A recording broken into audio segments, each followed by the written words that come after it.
Good hello, everybody, and welcome to the Invasion Session 54. It's the 16th of June, 21, and I am Ryan, the GM. Here are the players. Hello, I'm Tom. Tonight I will be playing Eltrus, the Barbarian Elf, who is. I'm trying to think of something really funny to say. I have nothing, but I'm just really happy to be here, and I look forward to a good session with everyone. Good evening, my name is Alexander, and tonight I will be playing Fleabite the Skaven, who's still pretty terrible at everything. Evening, everyone. I'm Chris, and I will be playing Thoden the Goliath Tempest Cleric this evening. And yeah, hi. Hello, I am Colin. I will be playing Vanger, the Dwarven Clericy Druid guy, and I am having some allergies, so I apologise in advance. Fair. Yeah. So, what do you remember from last time? We killed some ogres. Giants. Yeah. Giants. Yeah, unfortunately, our attempts at diplomacy, my one particularly expensive attempt at diplomacy, was not to be. Mhm. Although, who knows, maybe the other one would have just said, no, why attack, or something, but alas. Thoden wasn't willing to take a chance, let's face it. Yeah. I think, given Thoden's appraisal of the battle thus far, that's fair.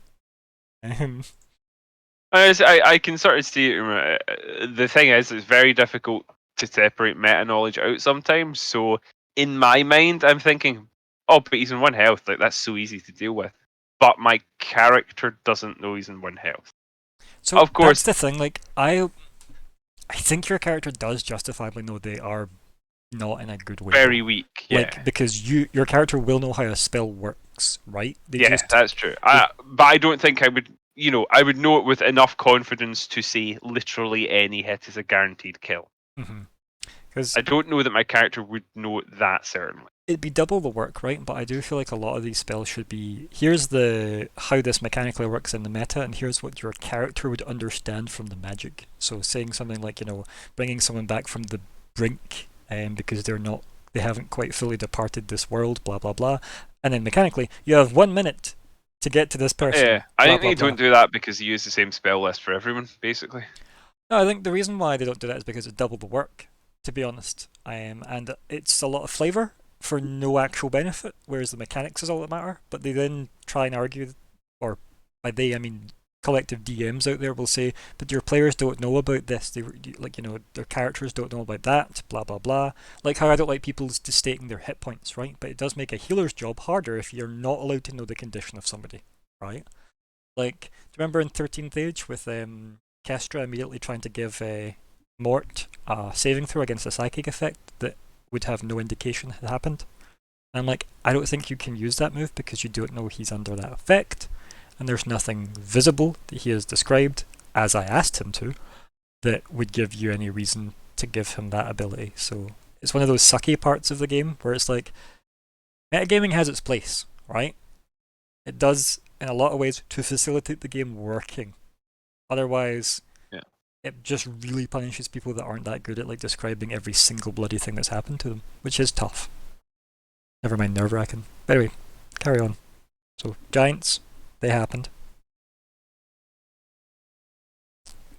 Anything else worthy of note? We find out that if someone's blind and they're fighting someone else that's blind, it just counts as normal fight. Yeah, which is fair, right? It just means the conditions are equal, right?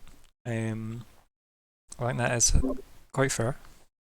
Honestly, it's kind of ludicrous to be fair. Like, it shouldn't make no difference. It should make both of you less capable. Yeah, both should be rolling at disadvantage ultimately, right? But given the nature of how 5e's rules are simplification, not complication, you're looking for a Pathfinder answer to a 5e solution. That's an interesting way to put it. Yeah. Just RP design hell, actually. To be honest, it's like, but common sense, get your common sense out of here. The designers didn't care for that. Yeah. Okay. Anything else worthy of note as that is? Because it was mostly just kind of wrapping up the fight from last time and like, yeah, definitely attempting a bit more negotiation. Because, yeah, if murder could be avoided, you definitely gave that a good shot. Yep, it was good. Obviously, these people weren't necessarily super into the idea of negotiating, but one seemed a lot more patient than the other, you know? Excuse me. His name was Truface. He will go down in the history books. And by that, I mean that one page of notes where I wrote his name. Jim/Steve.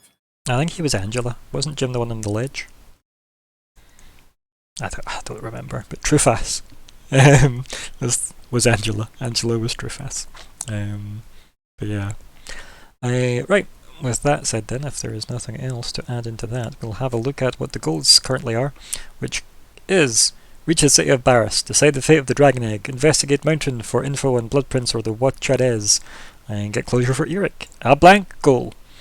Fashion cold weather gear from Mountain Fauna. Find purpose in life with gifts I have been given. Keep party alive till we reach the top of the mountain. Possible relocation in or upon Mount Barris. And question mark. The best goal. Player, I think. Yeah. True. But here we are. So that's our goals. So, we didn't bother with any of the admin from last time because we were, running out of time. So, we're in that moment where you're deciding whether or not you're going to take a short rest, long rest, and or just push on anyway, since to take a long rest you would lose a full day. Because this was early in the first day anyway. Towards your, you just got up, headed to the base of the mountain. And then, yeah. So you'd be pretty much just wasting a day worth of time to get another long rest. Because you can only long rest once within like a 24-hour period. You can short rest as many times as you like. So that's up for debate, right? There's a lot of rules that imply you can only get the benefit of 2 long rests a day, 2 short rests a day, sorry. Which is interesting. But a lot of that's just really up to the GM to pace out a game about how many of those you can get. To me, I feel like if you're doing your job right, you'll only really have time for like tactical short rests anyway. And much like we've seen in the past, if you're sat in a tree for an hour keeping lookout and there's no other pressures on you, you can easily count that as a short rest for you if there's nothing else going on. So, yeah. But regardless of that, we are in that moment now. So, what's the plan, gang? I'm a short rester here. Everybody else? I'm happy with anything I'm happy to go with the majority. Like, in my head, what I'm thinking is I only have 1 rage left, and I think I only get those back on a long rest, but I also feel like I should be okay for a while, probably. Sure, it's only long rests you get them back. I'm sure that's what I read. Just 2 seconds. I'm going to open up the thing. 2 seconds. Just load rage. I'll just shove it in. Oh, so I wanted Rage to put that lasts- in there, so you bet me to it, damn it. Once you rage, number of times shown, Long rest. you must finish a long rest before you can rage again. Yeah, you were correct. Well done. Thanks. Your reward is having to wait longer. So yeah, that's where I stand. But I'm happy to do a short rest if everyone else wants to. It's up to them. Yeah, so you're not really Okay. getting any benefit. Like, keep in mind as well, people can spend a hit dice on a short rest to heal Yeah. patches within them. Also, if you take a short rest, it means you can actually have the benefits of like a prayer of healing from a Vanger as well if it's prepped. So, yeah. Good. Surprisingly, for a short rest. I am shook by this. Okay. Yeah. Warlock wants short rest. Okay, Thoden, any particular thoughts as the Sherpa to the team? Ideally, I need a long rest to get my stuff back because I've got spell slots I need. So, as a Sherpa, though, I want to just highlight you wouldn't waste a day worth of travel, right? As a Sherpa, just for the sake of long resting for spells to come back. As much as, like, I probably would if I was a Sherpa with that responsibility in that world, but that's a lot of meta system knowledge I'd be using to make that judgment call. But yous are basically not long awake in this day, which means you would need to wait like a whole period of 24 hours doing nothing to get the benefit of a long rest again. But how would we then do that in game? Would we do anything there, or would it just be in 24 hours over? No, I mean you could do stuff, but like nothing strenuous, and ideally not really moving because people also like will probably need to sleep after a day of being awake. You risk things like exhaustion if you try and push through stuff like that, which, as we know from certain members of the cast, it's awful. Yeah. So yeah, ideally it is either short rest or push on until nightfall and then long rest. Really. But I don't mind if you still want to just waste a day's worth of travelling. The only thing that changes is you just lose a day to travel, right? Yeah, you aren't on a which specific I time don't. limit, it's just the world will continue to get worse in the absence of the heroes. And Fleabite.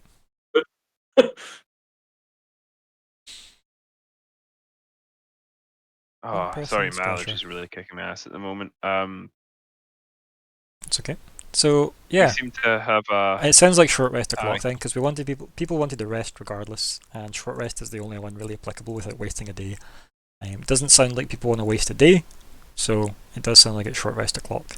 So, is anyone going to spend hit dice? And we'll do this in a relatively sensible, calm manner. So, Eltris. Okay, so Colin, you're up first then. How many are you going to spend? Do you want to just, let's see, let's work our way through it. Go for it. Also, I asked that in the sense of it's a redundant question because you get to decide as you go. Do you know what I mean? There we go. I'm at full health. Amazing. Mechanically, I am not at full health. I just look super healthy. I mean, I am, but I'm also trying to get rid of the fact that I said the thing again. You didn't say I your will never number. remember that. I am sorry. But I think that was exactly what you needed, was it not, to get back? It was. It's quite nice. It's quite nice.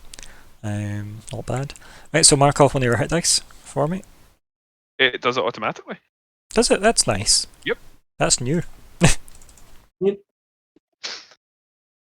Don't know if I like how new that is. Interesting. Right, who else is going to go for a... I'll do it as well. Okay, so you only need to spend one first, and then you can decide how many you go for. Oh, okay, so no, it did. That's 6 you got back. I don't know why Collins did his the way he did his, but that's fine. So you get 6 health back. Yeah, I don't know why mine did it like that either. I pressed the D8. Let me just double check Thoden's sheet, because I wonder if... yeah, so... Oh, maybe you press hit dice rather than the D8. Where did you press? Hit dice. So it's also because I set them differently, so I'm in Thoden's sheet just now, as he's probably noticed. And if I go to check hit dice, that by that, we're bam, so... Yeah, so that is what Collins looks like, by the way. See that little change I've made to the hit dice area? Thoden, see it? I see it, yeah. Right, so, yeah. What I'd recommend is, you marked that down already, yeah? Good man. Yep. Perfect. Can you now click it, though? Again, for me. Then comes up saying how many I want to roll. Alright, cancel that, that's fine. That's fine, you can cancel that. That makes sense. You got a pop-up box as well, Colin? I'll assume that's a yes. I'm going to go check everybody else's sheet while I'm here, just in case. Based on that, are you going to roll any more, or are you happy there? Comfy here. Okay, cool. I'm going to go into everybody's sheet and that's all I'm going to say. That. Change that to my class. Bam. Yeah, There we same go. reaction. Just she's like, oh, okay. Yeah. Hacks and all that nonsense, you know. Yeah. That's quite scary. Yeah, it's a much better system. So, Eltris, you gonna use your hit dice to heal? Probably, yeah. Okay, right, let's hit up with one. I do it sequentially. Okay. Because you can roll one and decide to roll another one and decide to roll another one, blah blah blah blah blah. You don't have to say, I will use 5. Okay, so add that first. And decide if you're rolling again. D12s. He's a barbarian. It's disgusting. Yep.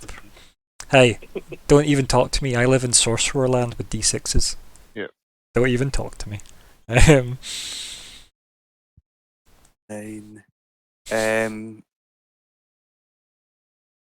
Because I mean, ideally, like, I don't know. I'm going to do another one, if that's alright. Why don't you roll another one? We'll see what happens. Yeah. To add that in. Yeah, where you just like cry a little inside at how good D12s are. It's disgusting. Also, well done, folks, and rolling pretty damn well for your HPs. Well done. Remember, you can just literally click your token and do add. Yeah, that's what I'm trying to do. For some reason, they're kind of shutting down. I don't know why. Yes, right, okay, I am fine. Happy there, right? And it should have marked off 2 of your hit dice. Yeah. Yeah.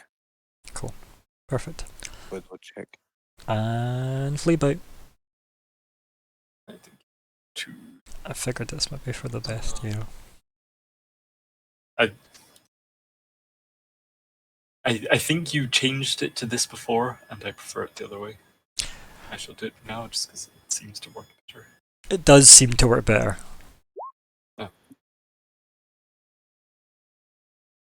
I would like to do more than one, but Yep, I assume so. Yep, just do them one at a time though. There's no point, like, unless you know that the maximum for 2 hit dice can't heal you fully, then there's no point other than doing them one at a time. I was planning on doing more, but actually they did fairly well, so I'll take that. Yeah, happy there. Cool. Yeah. It's one of the stranger, more archaic sides of like 5e I find as the hit dice system. Like, yeah. I don't know if I would do a healing system this way. Like, I get why it exists, to try and limit how much natural healing you can kind of pull off, but it's weird, especially since, so here's the complicated part, everybody. When you long rest, you only get half your maximum hit dice back, rounded down.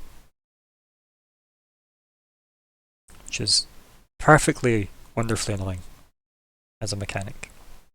So, if you're level 8 and used 8 hit dice in a day, when you sleep, you only get 4 back for the next day on a long rest. It's like you roll a d8 and you get half that back or something. To be honest, I'm surprised it's not that, right? You know, the GM decides if you're allowed to roll a d20, and if you get a 20, then you can roll a d8 to see how many of your hit dice come back. Yeah, fuck you, wild magic sorcerer. Anyway, okay, so yeah. Right, so you sit on the mountain path, taking an hour, as you all sit and chill. Obviously, I'll assume you all understand what comes back on a short rest through your characters, because you all understand your characters inside out, obviously.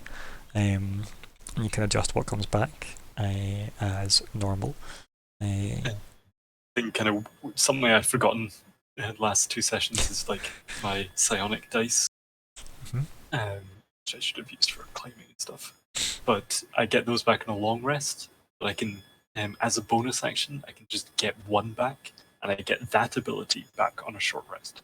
So what you're saying is you want to use that ability before you short rest, then short rest to get that ability back. Probably. Yeah. If I'd used them, but I've got them full anyway, so.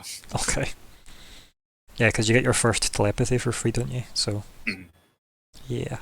God, the new subclasses are so good. Yeah, okay. So, Do we get spell back in short rests? No. No. That's what I thought. You don't. as I said, definitely worth looking over all your mechanics of how you work, because you're a daily boy for the most part. But that's what you get for having such power. Yeah. So, what's the banter for the hour that you're resting? Well, apparently it was OnlyFans. I mean, in universe, sadly. I think. How Only did the What was that? I had a bit of an issue there. I don't know how much I was audible for. I was speaking, and then it was like, oh, I'm muted. And then I wasn't actually muted. My internet was fucking up. I don't think I got any of you, so yeah. I mostly spoke Yeah. about hit dice coming back on a long rest. You only get half of them, so Yeah, it was like I heard you starting that. Well, I heard you get that far, and then I was gonna start saying something in response, and no, never heard any of you sadly from that Yeah. point on. yeah, That's fine. We're mostly talking about because it what's dropped going me on. out of It's okay. other things. What we're talking about now is what you are actually talking about as characters while you've taken our rest. That's what we're hopefully looking at. giant smell predict? They probably don't smell great. Yeah. These two didn't exactly have the best standards of hygiene, shall we say. Yeah.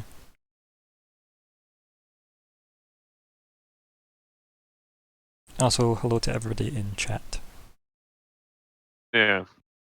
How much would we? How much work would it be to put a giant into the bag? I think as it stands, they don't fit. So take from that what you will. So you need to make them into smaller pieces. Plus, your bag has a limit of was it £500? So you wouldn't get all the giant in it.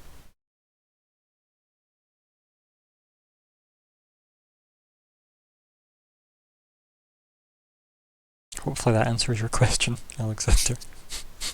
Take the toes. Chemically, they're usually good. I think Vanger's probably somewhat, somewhat sad about how it turned out, but he's nonetheless going to try and snoop about and see if they had anything stashed nearby. Okay. It's sad, but looting. Sad looting. I mean, Yeah, it's a vibe. Mhm. I didn't want it to come to that, but that doesn't mean I'm not going to take advantage of anything they leave behind. Yeah, that's fair, right? So, yeah, if that's something that maybe do in the hour, I don't know if that's maybe somewhat more strenuous. I think if we were intently going over a crime scene with an investigate check, that's a bit more intensive than just wandering around wherever they, lived, and having a look is easy enough. I think. It's mostly just I think they call it just strenuous activity is what you're not able to do. So that feels reasonably clear and vague at the same time. But yeah, what about everybody else while Vanger's having a nosy around? What's everybody else up to? Besides the more, I was gonna say, besides the more injured people being very, very patient and catching their breath. Yeah. You were saying you want to search them? Yeah. Yeah, they didn't have anything other than their great clubs on them. Could I use the Great Club? Would it be better than? It is unlikely you'd be able to wield it, but what is your strength? 16. 16? Yeah, I'd say you could wield it. It just wouldn't be ideal. Do you have a Warcaster? Yeah.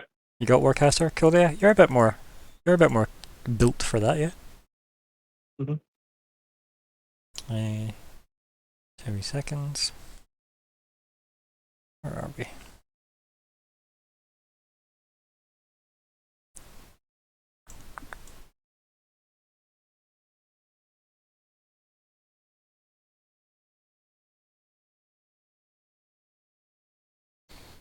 Let me bring up your character sheet.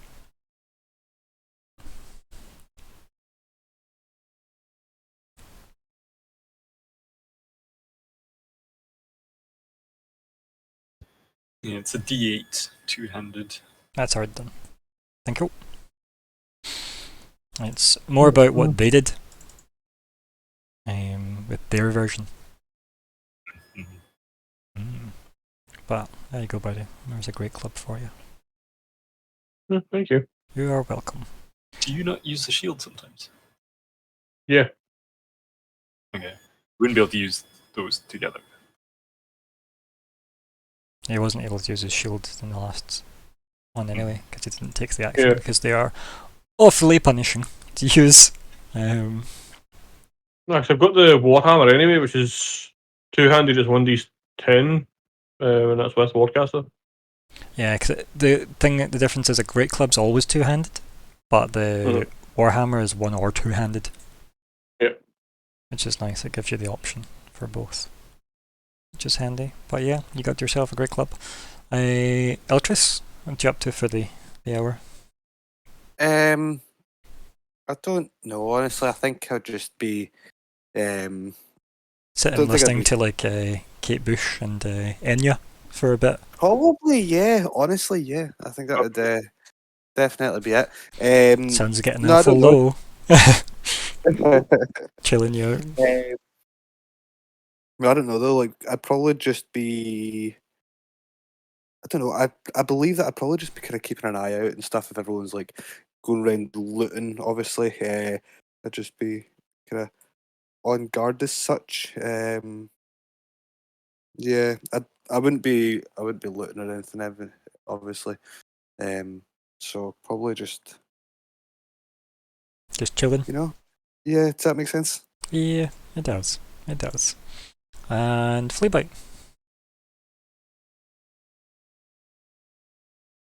I mean, temptation to take a head or a hand is there. Not lie.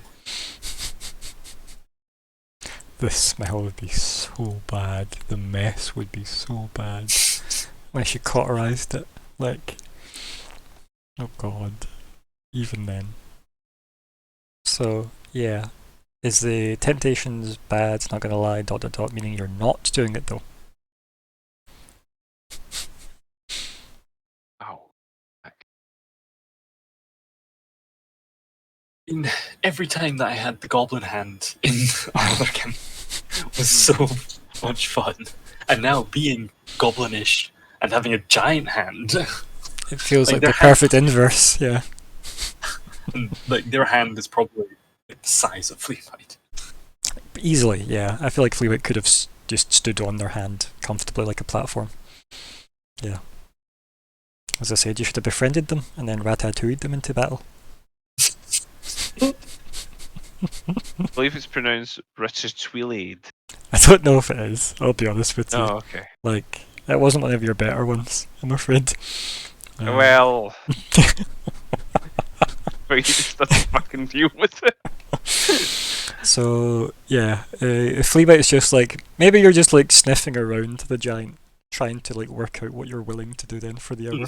Yeah, just there as you see Thoden just slowly prise one of the great clubs off of them.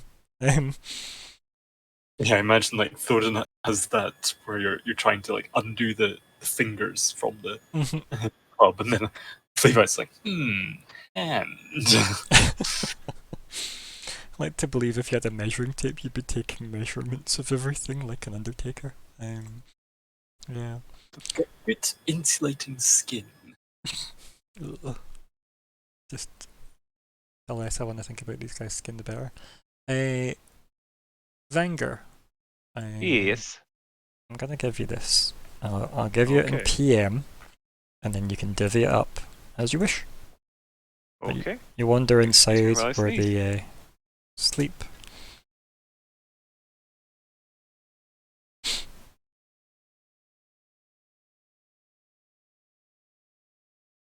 Ugh.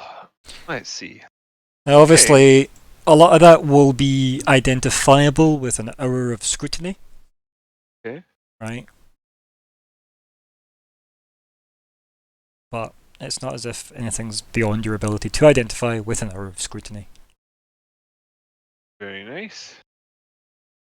You can divvy that up, but that is like, as you wander inside where they've been staying, there's clearly like a bunch of like kind of discarded bones from various humanoid-like people, and a pile of stuff.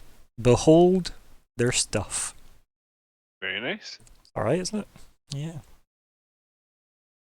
Yeah. And make a maybe religious check. Yes, certainly. Yeah, the mask you find is from the Church of Chaos. It's clearly Okay. see Kalashtar, the kind of dual-minded people. The one that, as I said, Yeah. Thea was. The ones that are quite like they're always drawn to chaos, and also all Kalashtar wear a mask. It's how they identify themselves, because otherwise they look human. Yeah, so it's clearly a Kalashtar mask, and it's got like symbology for chaos on it. What that looks like, I have no idea, because that feels like, you know, oxymoronic, saying there's recognizable symbology for chaos. But yeah, but that's what the mask is, and you can recognize that straight away. And why not just have Janus, the gold god of travel, involved as well for the... Yeah, I thought that's who it was going to refer to. I don't really have a particular taste for that personally, but until further notice it can be Janus, because until I come up with this god of travel for this world, it can be that. So, Yeah. I need to check what the things equal, what the coinage equals. I don't remember how it works. Factor's a 10. Everything's So, 10.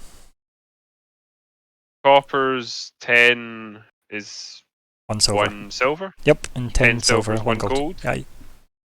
Right. 10 gold, Okay. 1 platinum.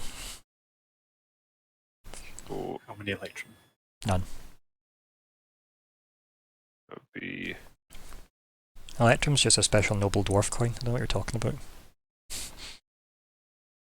I don't think it's that far off the truth, by the way, from actual lore. I think it is a dwarf currency. So if I melt gold and silver together, it just ceases to exist. okay. Yeah. That should be the right amount. As with melting any two things together, Alexander.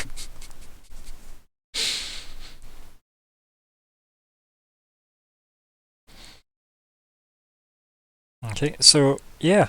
Anybody having any chats with each other during this hour, or is it just everybody being very quiet? I'm going to be brooding and stoic.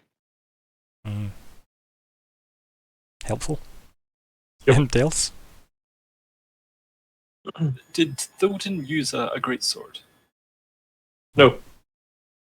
Oh, so was it Eltrus that used the great sword? I use a great sword, yeah. Yeah, someone did. I might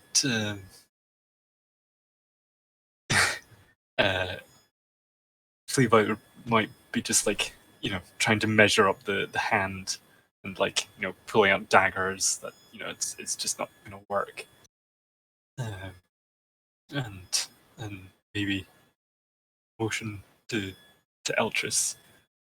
Say, elf thing, you have big sword claw. You think you could cut through hand wrist claw? I could try.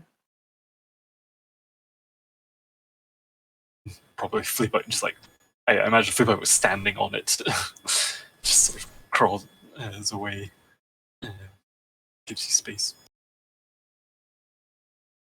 Yeah. Can I try and do this for Fleabite then? Is that okay? Can I chop off the thing's hand? Is that what you want in the hand, yeah? I'll let you interpret it as you will.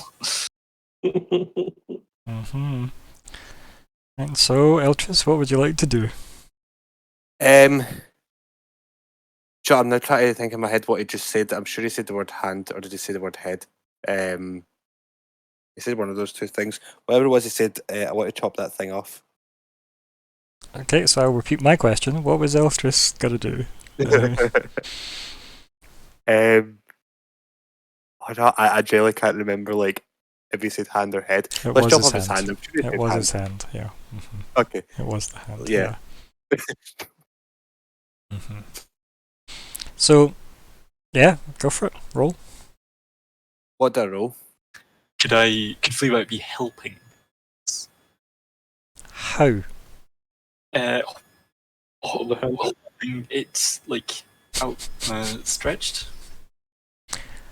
I don't know if Fleabite can help in this scenario because the arm is arguably left limp. So Fleabite's still a pretty strong boy. yeah, I don't see it. I'll be honest. I don't feel like it's like unless you were gonna then just like jump on top of the blade as it was swinging down, so it swung down with more weight behind it, right? Like, yeah, I'll give you it then, but then your feet might get cut. So, What about using Mage Hand? nah, because I'm pretty sure that sword's sentient secretly, and thus is a character, and thus can't be interacted with. The joys of Mage Hand. Good way to find out, though, I suppose. A mimic detector, you're right. What chest can't you touch with your mage hand? There you go, buddy. But anyway, roll your greatsword. Because you're trying to hack this thing off, right?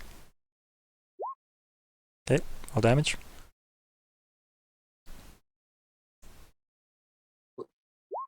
Okay, roll again. You probably get splattered by blood. Should I roll greatsword again or damage again? Sorry. Greatsword again. Greatsword. Damage again. Okay, once more. That's not like the fact I'm just hacking away at this. You are literally just hacking away this thing as you're getting like sprayed. Probably you and Fleabite are probably being sprayed by Giant's blood. Yeah, it comes off.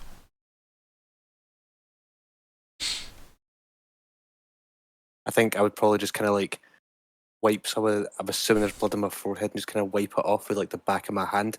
Kind of a mixture between that and maybe a little bit of sweat, and then just kind of kick the hand over to Fleabite. Don't know if you're gonna just casually kick the hand over to Fleabite. I feel like the hand is the size of Fleabite, so it's it's quite a different. It's quite a. I mean, this thing was like 15-ish feet tall, like just slightly over 15 foot. So its hands would be big. Hey, sorry guys, I had a bad sneezing fit there and I Well, welcome back. kind of had to bugger off. And speaking of, I welcome apologise. back, you return to the group with what you Yes. find, and you, as you're walking back, witness Eltris with his greatsword take 3 mighty swings at one of the giant's hands to cut its hand off. As you see both him and Fleabite getting sprayed with blood, and then Fleabite's got a hand now. I just sort of watching, cringing. Yeah. And once it's sort of the deed is done, I'll approach Fleabite and say,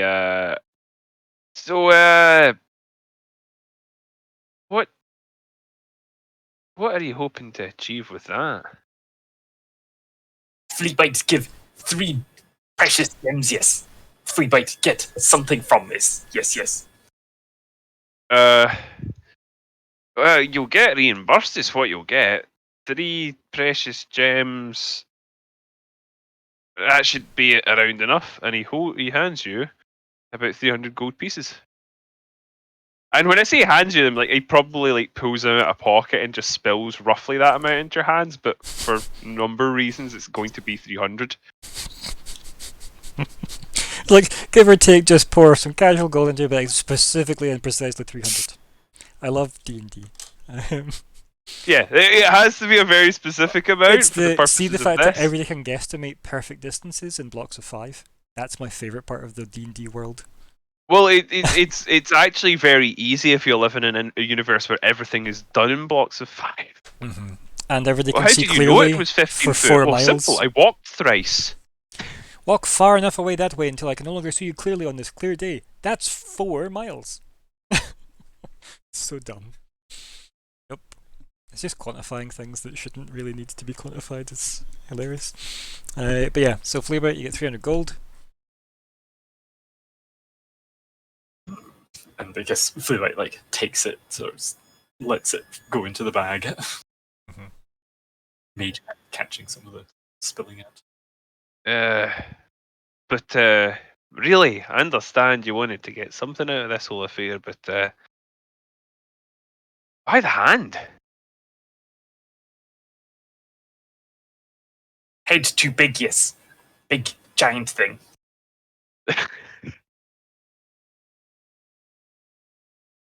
I think he's just sort of nods in acceptance, realizing that he's probably not going to get a direct answer to this question. So, yeah, I think he sort of gives in at that point. Fleabite is probably like licking the blood splatter off. Yeah. It's super gross. Yep. But yep. Well, any road up, I have a couple of things I'll dish out to others. Lads, I've got some what I think might just be strength potions over here.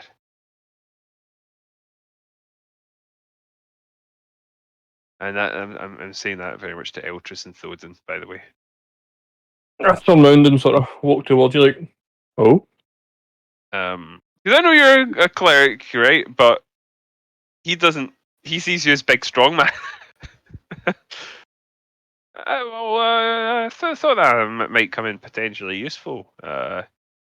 If I'm not very much mistaken, this is some sort of strength potion. I'd sniff it before you drank it. You never know what giants collect. And he will hand you. Is there a way I can like Just copy do it paste with a it. specific item, or do I just have to tell him what he's looking for in the thing?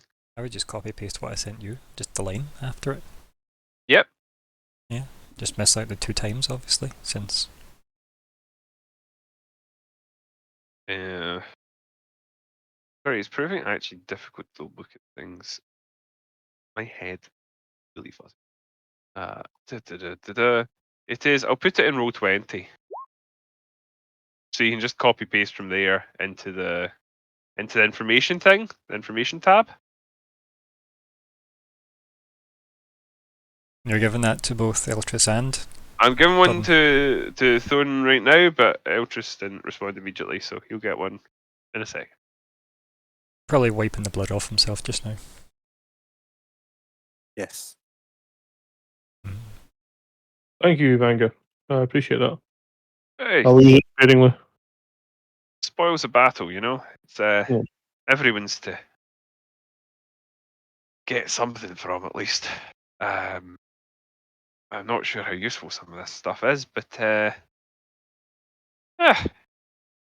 We will find out in time. could come in handy. Eltris, I sort of wave the potion in the air at him. Yeah, I think I'm just gonna like finish wiping the blood off my face and kind of just walk over and yeah, I'll just kind of say like, thank you, much appreciated. I take it you've got one for yourself as well. Oh, no use to me. I mean, I only found a few potions, and I thought I'd divvy them up as they'd be most useful. And well, if you've got a strength potion, you want that in someone who can give a good thwack with a weapon. I'm handy enough with my hammer, but to be honest, I prefer not to use it. Well, You mean you're thanks, how much taller than him? And much more muscly, so you probably understand why he wouldn't be too fussed with a strength potion. Keep in mind that even though Vangar is a dwarf, he is a wee bit thinner than you might Mhm. imagine. He's a bit more emaciated than a, you know. He looks Thin like he's dwarf. been living hard, Yeah. because he has. Well, I'm just gonna say thank you then, much appreciated, and just kind of take it off him and put it in. I don't know. I'm assuming bag. Just make a note of it. You've got one. For transparency's sake, I found a couple more potions. I'm not sure. There's another potion, which I'm not going to mention now, just because I think it's more fun to keep it in reserve. I don't think it feels like it wouldn't be the most common type of potion, and therefore I wouldn't necessarily identify it at a glance. Well, keep in mind, see, potions and scrolls, besides the, for example, like the healing ones, those are the only obvious ones. Everything else will take an hour to study, to learn what it is. So even that conversation there would technically have been at the end of an hour. Yeah, okay. Well, that's... which means you've spent an hour staring at everything while they've been hacking arms and stuff. Listen, it took him a little while to get back down the road. Aye, that makes sense. So I'd say you can safely have identified a bunch of this stuff, yeah. Okay. I like not knowing what the That's fine. is just yet, though, because it is Arguably, a weird one. The healing one's definitely... I was going to say, arguably it would be an hour per item. So yeah, I'm being very generous in the sense of giving you a skill. So maybe you only know what the first ones you've handed out are. Yeah, that's fair. And as I said, healing's probably obvious, right? I feel like most people could identify them a mile away. Yeah. So because those were the ones I was about to mention. I was going to say, I found a few healing potions, but not enough for everyone. But I thought I'd hang on to them and we can dish them out as necessary. Yeah. With any luck, and he sort of looks at Thoden there, because Thoden did healing during the fight, right? Yep. I haven't just imagined that. Good. So he's acknowledging you as someone else who is able to do healing. So he's like, with any luck between us, we'll be able to keep everyone standing without too much bother. But if it comes to it, we've got them in the bag. And I think it probably doesn't need to be said why I'm keeping them in my bag and not Fleabike's bag. Actually, there are several reasons. One of them is much more pleasant than mine, because mine's just a bit fusty, and there are no actual recently removed body parts. And also, when I collect things, there's a very high chance that they will actually see the light of day again. Shots fired. Hey. Many potions of random things in my bag already. But yeah, so I think I'll hold on to this. And the other stuff is sort of not junk, but it's just sort of miscellany to him at the moment. So that could get divvied up later. I know, Alexander, I might change your bag of holding to the Dungeon World bag of holding, just based on the way you treat yours, because I think it has a lot more interesting function, to be honest. I'll share that in chat for everybody that wants to nosy at that, because that is funny. So, here is the Dungeon World variation of that.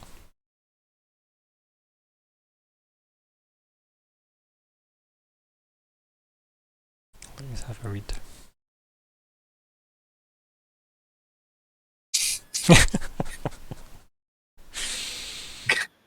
Yes, glance at wisdom. Oh no. Yeah, I actually do like that. I love it because a 6 or lower means I decide what happens, and that's a possible whole side adventure in a bag of holding. So I think if you did a very comedy-themed game in particular, that could be extremely funny. Yeah, I mean, Dungeon World is a bit more more lighthearted. It could actually be really good for tension and a much more if you were going for a really high lethality, maybe survival-y game, it could be good, but also horror.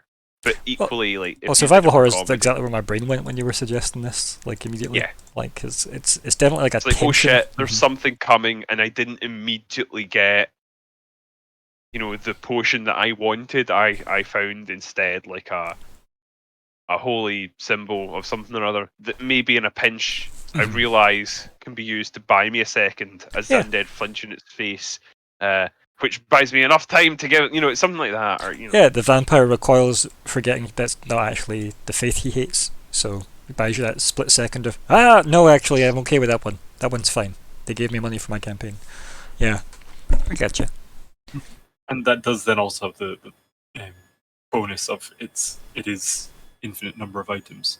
Yeah, but the downside is if you roll a 6 or less, it's literally open for me to say whatever I want, which could be infinite number of items form some kind of Megazord and come after you, which is kind of cool.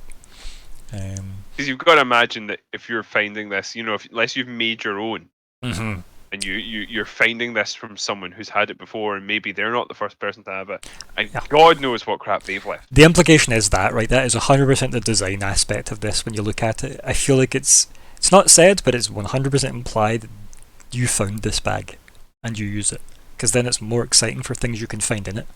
Or, scarier, you did make it and you still find things that you didn't put in it. Because that is also I like guaranteed. that concept Mhm. actually. Because it implies some kind of shared bag of holding space. Or a bag of holding boogeyman. But anyway, we're talking about bag of holdings way too long. So you're keeping the healing potions because Fleabite just crammed a giant's hand. I'm still working on it. I was thinking, maybe try and wrap it in something. Okay, such as their loincloth, perhaps. That is there. Yep. That's just that's lovely. But I'm just thinking of That's material the that's worst. material that's nearby that is Yeah. yeah. The reason why that doesn't qualify as cold weather clothing is because it wouldn't be of the local fauna. By the way your goals worded, it would be their attempt at your goal, which you can't benefit from. But if I took it from their skin, it would be. Sure, they are, But I guess, local fauna. exactly. Yeah, they It was a- absolutely are. Like they make the category. It's the horror It I is wanted to imply horrific, in the to way be I said clear. it. Yeah. Like it is morally and I like just don't know how it goes the hygienically. curing of the leather though, to make it reasonable Eh. cold weather clothing. Yeah, I'm not really that up on my leather working skills, so yeah. Ugh. And Fleabite. Hmm. Well, I was thinking I've got a sack. I do. I just have a sack. Okay. So you wanna go into your bag of holding, retrieve the sack, put the giant's hand in the sack, push it all back into the bag of holding. Okay, so I'm gonna have to Google something I thought I'd never have to Google. How much Curing does humans. giant weigh? Ed guy. 5e. Oh, come on, that was a good. It was barely a joke. Wow. So far. So, according to this, the average human in D&D weighs 165 pounds. So a giant might weigh around 10,000 pounds, or 4.5 tons. 165 pounds. No, Real money. which is interesting. That's quite a lot. I was saying average human, right? So I guess not everybody's a lithe person. Yeah, but like I weigh more than that, right? But Well, that's only I'm quite heavy. it's only about what 75 kilograms. 75 kilos. Yeah. Yeah, so that's I reasonable. don't understand kilograms. About 11, 12 stone. Yeah, it's a lot under 12 stone according to Google. And I'm about 13 stone. But I think like 12 stone's about the average for somebody of about say 5.5 to 6 foot of like say 20 to 30, right? I think 12 Well, stone. maybe a male, but you have to consider the Yeah. amount of people who are older than that, children or female. Yeah. You're talking about real life. Yeah, but I mean, I'm assuming demographics in D&D are probably a lot like they are in real life. I mean, who actually knows? But it does Are say women here. really heavy in D&D? Is this what we're learning? I don't know, because I feel like it depends on what you consider an average human, because that is such a vague term. And keep in mind, this isn't necessarily from A RP. white man. Let's see. Here's somebody else's thoughts. Okay, so which monsters fall within the 500-pound limit for levitate? Homer Which Simpson. right, which is good because that also overlaps for this bag of holding problem. So, blah blah blah, con saving throw, blah Thank blah you. blah blah blah blah blah. Where are we here? The acid test is take your monster and take something half the creature's size that's like it. For example, if you saw a 12-foot tall giant, you could pick a 6-foot tall human. if the smaller thing is significantly heavier than 60 pounds, you cannot levitate the larger thing because the square cube law would make that thing heavier than 500 pounds. Okay, and there's a longer answer that I'm not going to read because it's got a lot more maths in it. But it does agree the giant would be about 9,600 pounds-ish. And by that comparison, which does tie into the, so yeah. Okay, so you want to do the maths for that then? So 10,000. If we use that as a nicer number than 9,600.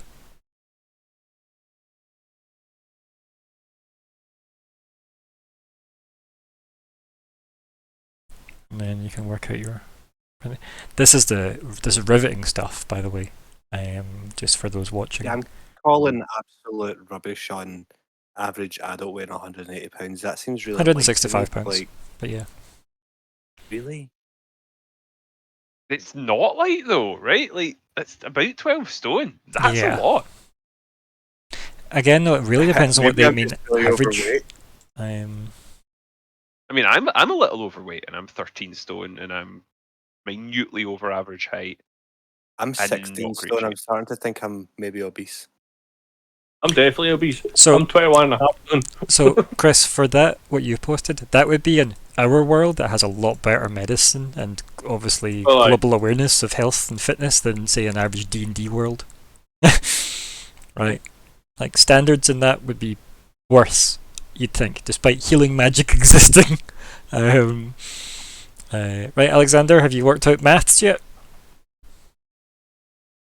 I think the answer is no, because the answer that I got can't be right. Okay. Okay.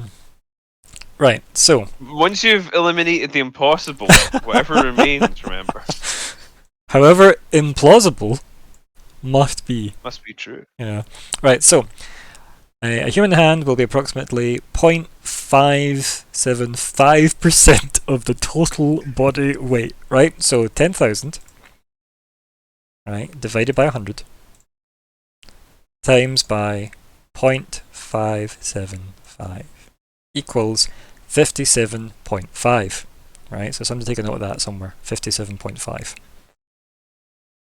57.5. Right, we're bam.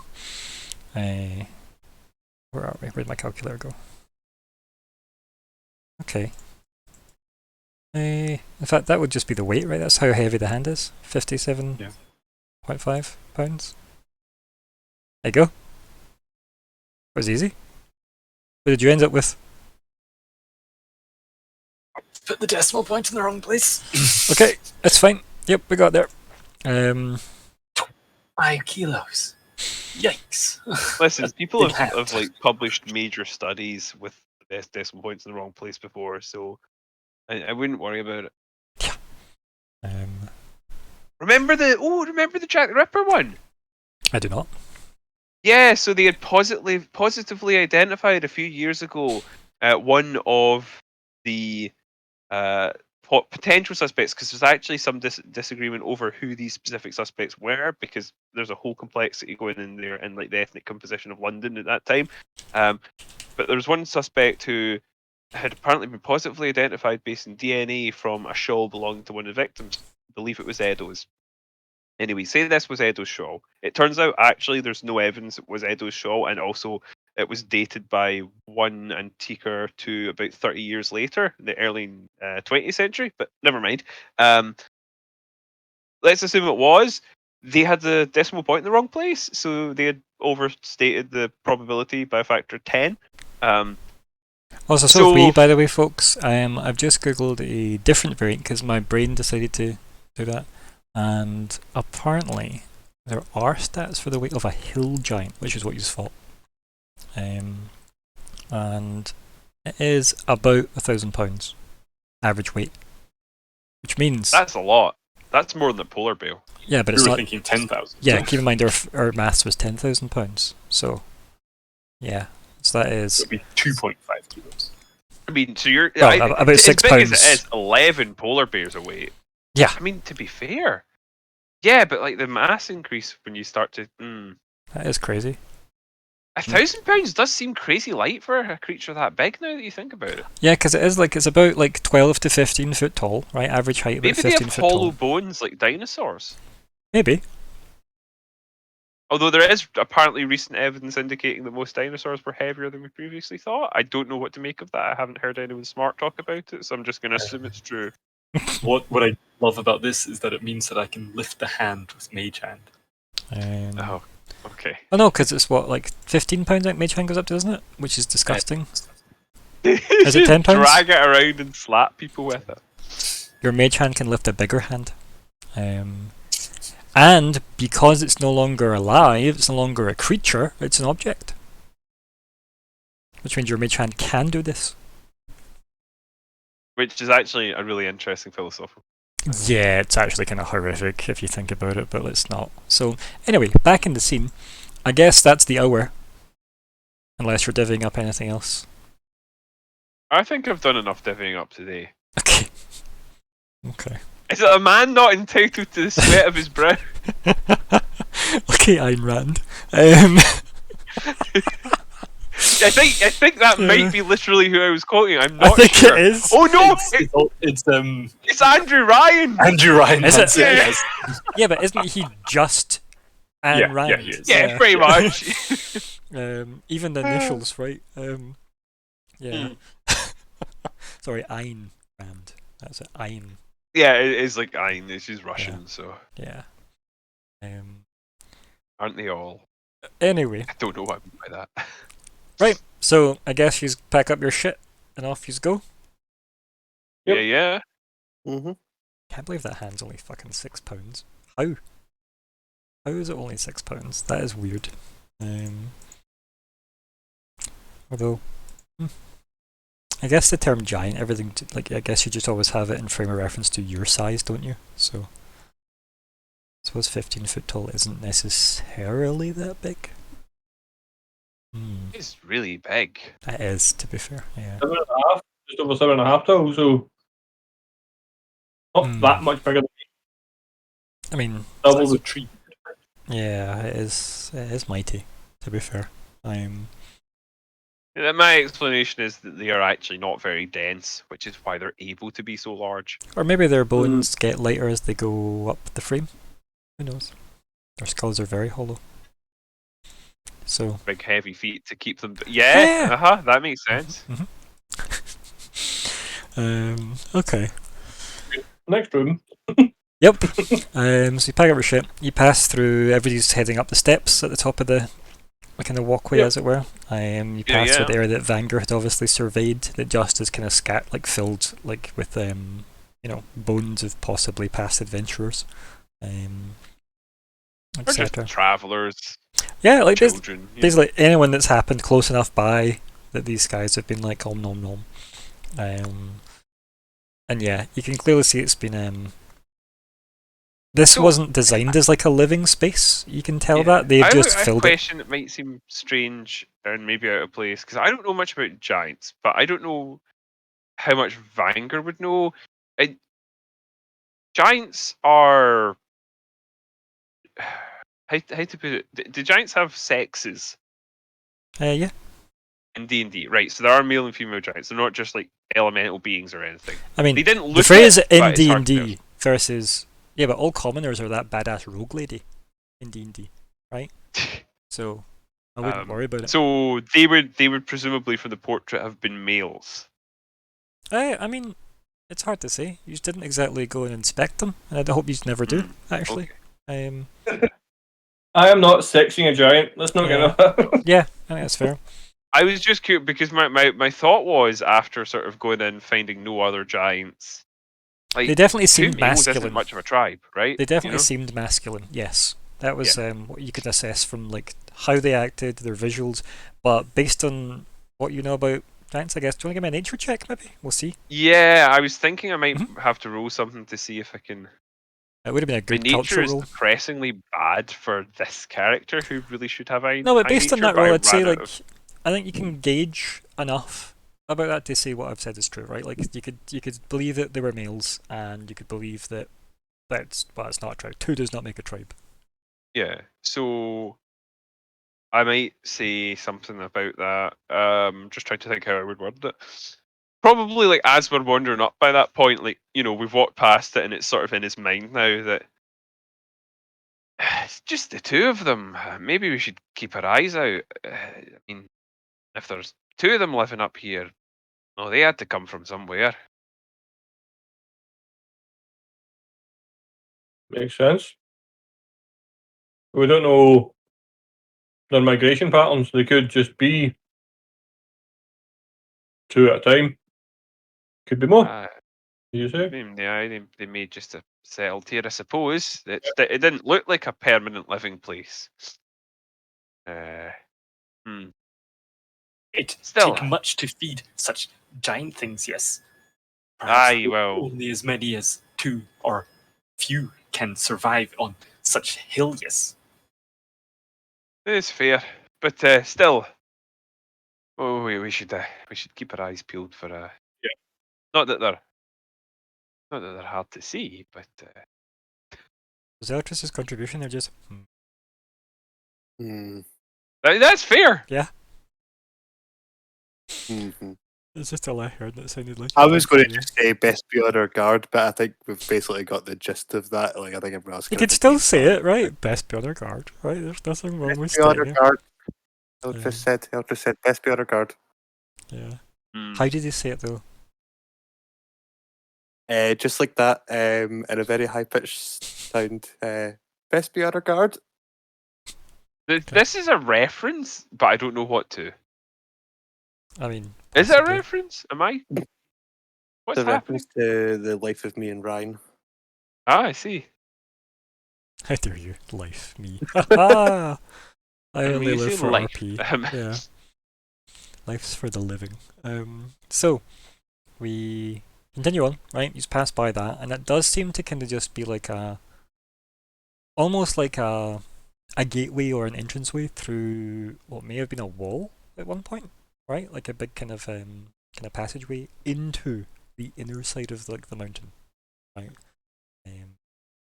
So it definitely does feel like as if you were heading into someone else's kingdom, as it were. That same type of vibe. Gates to Evershade, etc. But there's no fortifications. It's all left open. That place was where they were held up was definitely not like a house of any kind or a home. It was more like a big corridor that they just decided to claim because of shelter, most likely.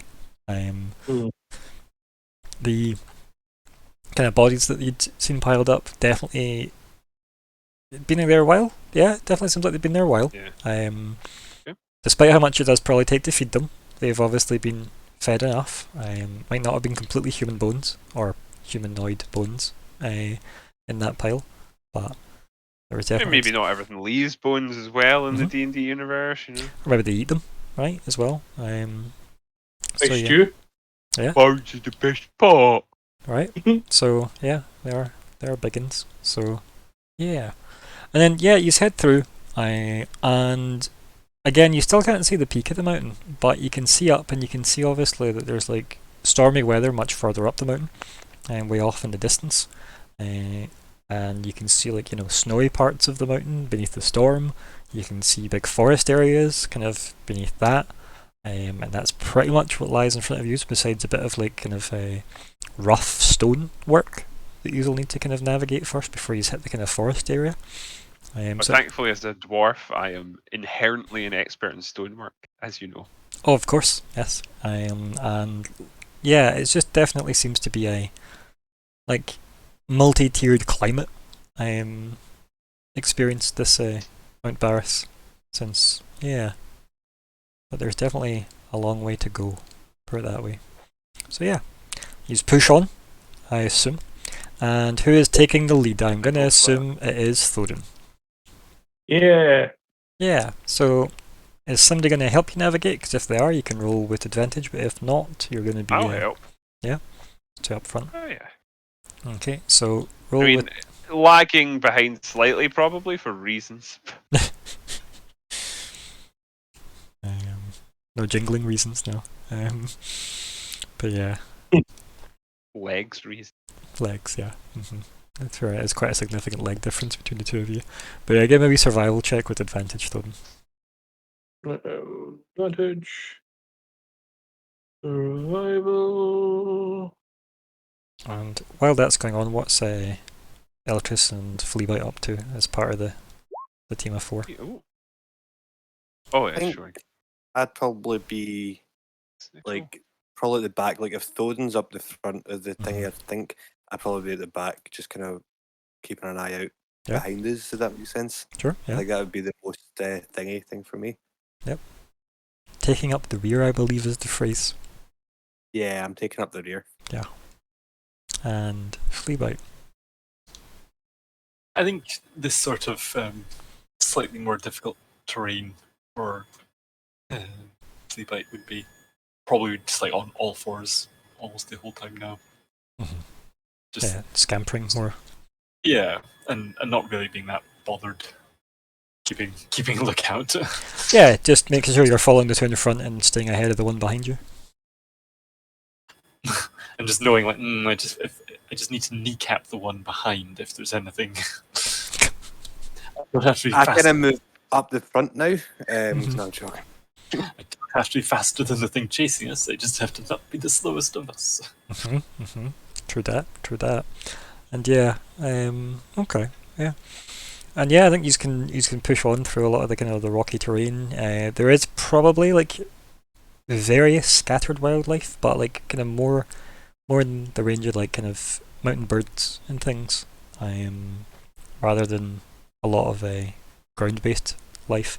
You can probably tell that maybe those two giants cleared away a lot of the local wildlife, to the point where they've had enough of an impact that they've kept a wide berth from the entranceway. But That might also be indicative of the idea that although they've been here a little while, they've nonetheless sort of moved into the area. Definitely very obvious, and that's probably what's going through Vanger's head since it's the second roll of this. The advantage there was the 25. Is probably you're kind of clicking that together, going, well, if they've been here a while, that means they're not likely to have been from here. If this is the impact they seem to have had, right? Yeah. Does make sense, yeah. So it does seem like they've came from elsewhere to there. Which is kind of obvious, right? Like if they're not, like there's not really any giant houses that you can see scattered around, right? So yeah, Did there they isn't typically live in houses? much in the way of tracks that you have spotted either regarding movements either. So yeah. But those could easily be hoaxed, right? This is true. Yeah, so we're going into cryptid territory here. So yeah. But so besides that, unless there's anything you want to do for the day, you pretty much just get through a day of travelling. As you wander north, you managed to avoid every ambush that was planned along the way. Yep. So, anything you want to do for the full day worth of travelling that you're willing to go through, and then you will be setting up some kind of camp. So you can let me know if you wanted to get through anything in the narrative, but ultimately day one goes fairly smoothly.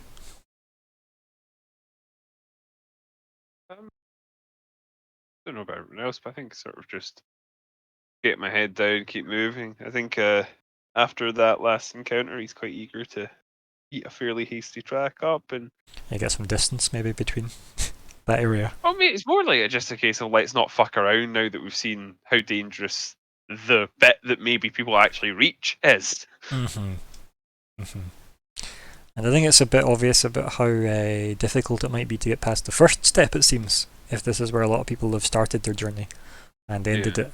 But obviously, if it is only the two of them that were there, they obviously aren't always there if they've went out wandering for the day, which is probably why some people have clearly got by this stage. Yeah. Yeah, maybe a few years ago they weren't there, so... Now you must consider. What was that, sorry?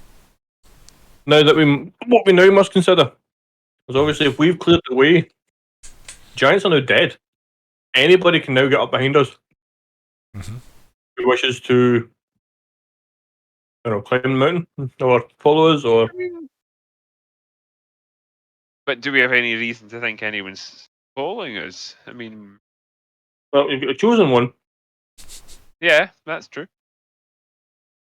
That's pretty much Charleston my. Stobart chases all about. You didn't RSVP to the wedding. Months later. Yeah.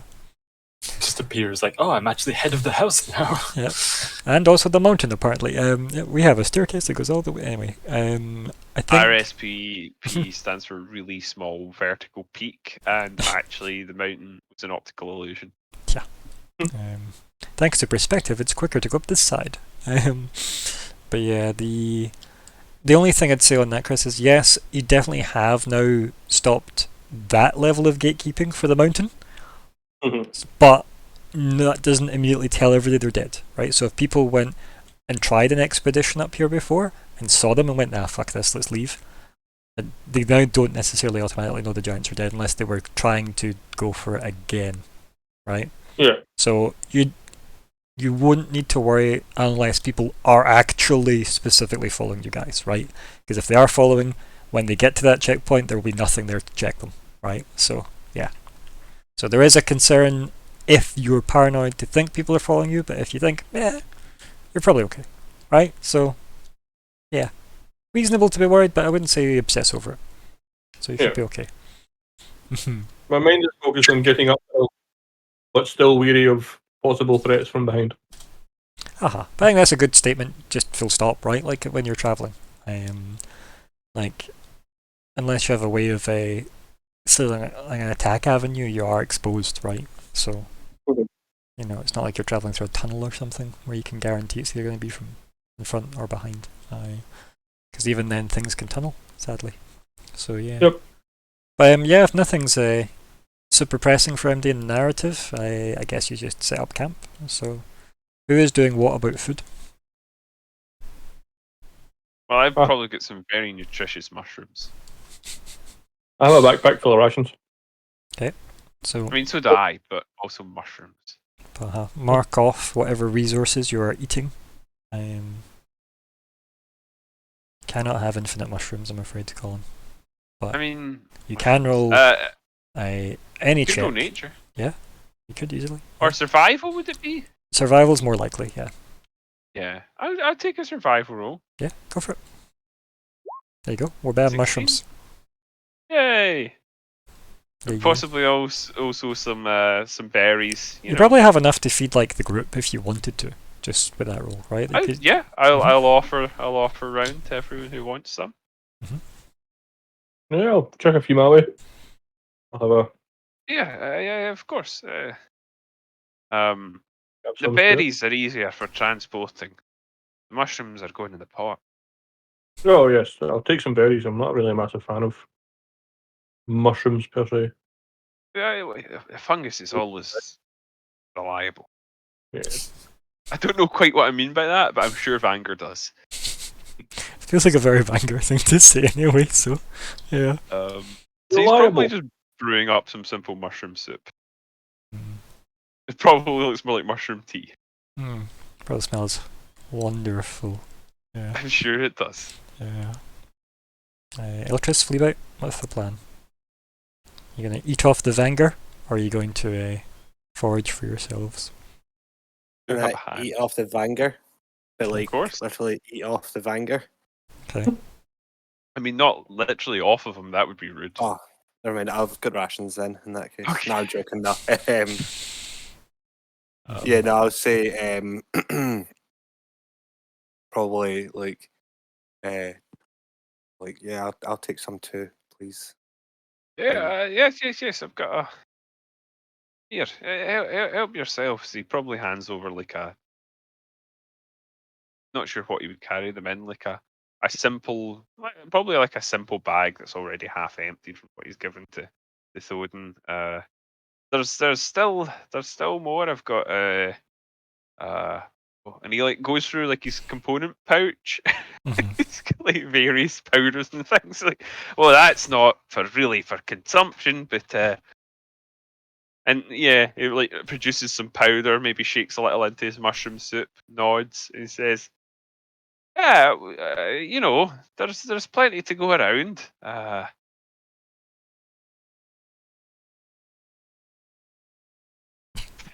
Yep. I mean, Oh yeah, I should mention by this point he's probably smoking as well. I feel Vanger's known Fleabite long enough that Fleabite would just like pull up his cushion next to him and start taking out tea in kettle Yeah. equipment and just like take some mushrooms and things. While Yeah, he's not going to mind at all. starting to make some tea. Trying to give me a roll to see how good your tea is this particular day. Survival or nature? Dealer's choice. It's fine. Yeah. I think you're getting a lot better at this tea brewing. The Castabel. The Jezebel, yeah. Yeah, that's it. The Jezebel. Which, by the way, coincidentally for everybody else, that is a bell he stole from a librarian called Jezebel. The librarian, Right. not the bell. And I also have the Castabel. That's what I was getting confused. Okay. And what about the 10th bell? Doing the bell from the doorway. It's when I get the 13 bells. Oh, speaking of bells. Ah. The bells! The bells! Yeah. If we're throwing bells in, I may have some instrumental assistance if you wish. We don't need that kind of amping up. Let's try and No. keep it as let's keep it as stable as possible, shall we? Oh dear. Terrible. There will be a time and a place that will seem like the perfect solution. I can't wait for it. There's several things that I can't wait for you. Oh dear. So yeah. Yeah, if there's nothing else to cover business-wise, yeah, I guess you just tuck in for the night and get your rest. Is this a witness? Is this shot? Or what's this? Just a sleep? Well, this is at the end of the day, so this would be like an actual sleep. Yeah. But I'm going to assume he's maybe want to set up some kind of watch order. Yeah. I'm happy to.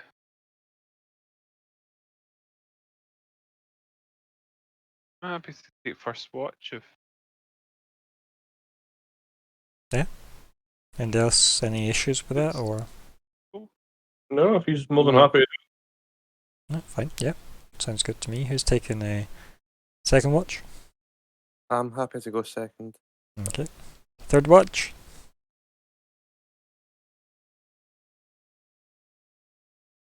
Oh. Don't all jump at once. I don't know any tribute. There's going to be a fourth watch, so it's by default. Yeah. So who wants to be third? I'll go last. Okay. That way I'm up to then lead the party when we're waking up. So basically you only have like the first 8 hours of sleep, and then take the last couple hours as watch, as everybody else is staggering their watch. Yeah. Okay. If everybody else is okay with that. Sure. Yeah. Fleabite just has to go second. Yeah, second last. That's fine. So yeah, can all of you roll a d4? For no reason, by the way. Okay. I rolled it for no reason. Actually, I rolled it for the reason of you told me. Yeah. Reason. Okay. Wow. That's Odd one out. Oh, whoops, I accidentally done twice, sorry. It's okay. I was trying to use the button on the left, Praise that's what be to the 3. Yeah, right. Okay, yeah. So your first night on the mountain goes without incident. Look at that. Nice. It's not bad. There is probably a lot of like new noises to get used to on the mountain. As with any time you move to a new mountain, you have to get used to all the mountain sounds. So Screaming vultures. Yeah. Terrible. Yep. The alarm clock worms. Yep. The TED The Talk moles. The dreadful owl boars. Oh dear, the monotonous owl boars. Yeah. But yeah, so you just get through that and you just wake up the next day, and I'm gonna assume you just carry on the climb. So I'd vote for that. sounds good to me. Do you want to give me a survivor roll again then, if it's going to be the dream team navigating? I'm happy to help. Advantage again. You're getting help, so yep. Cheers. Survival. Go.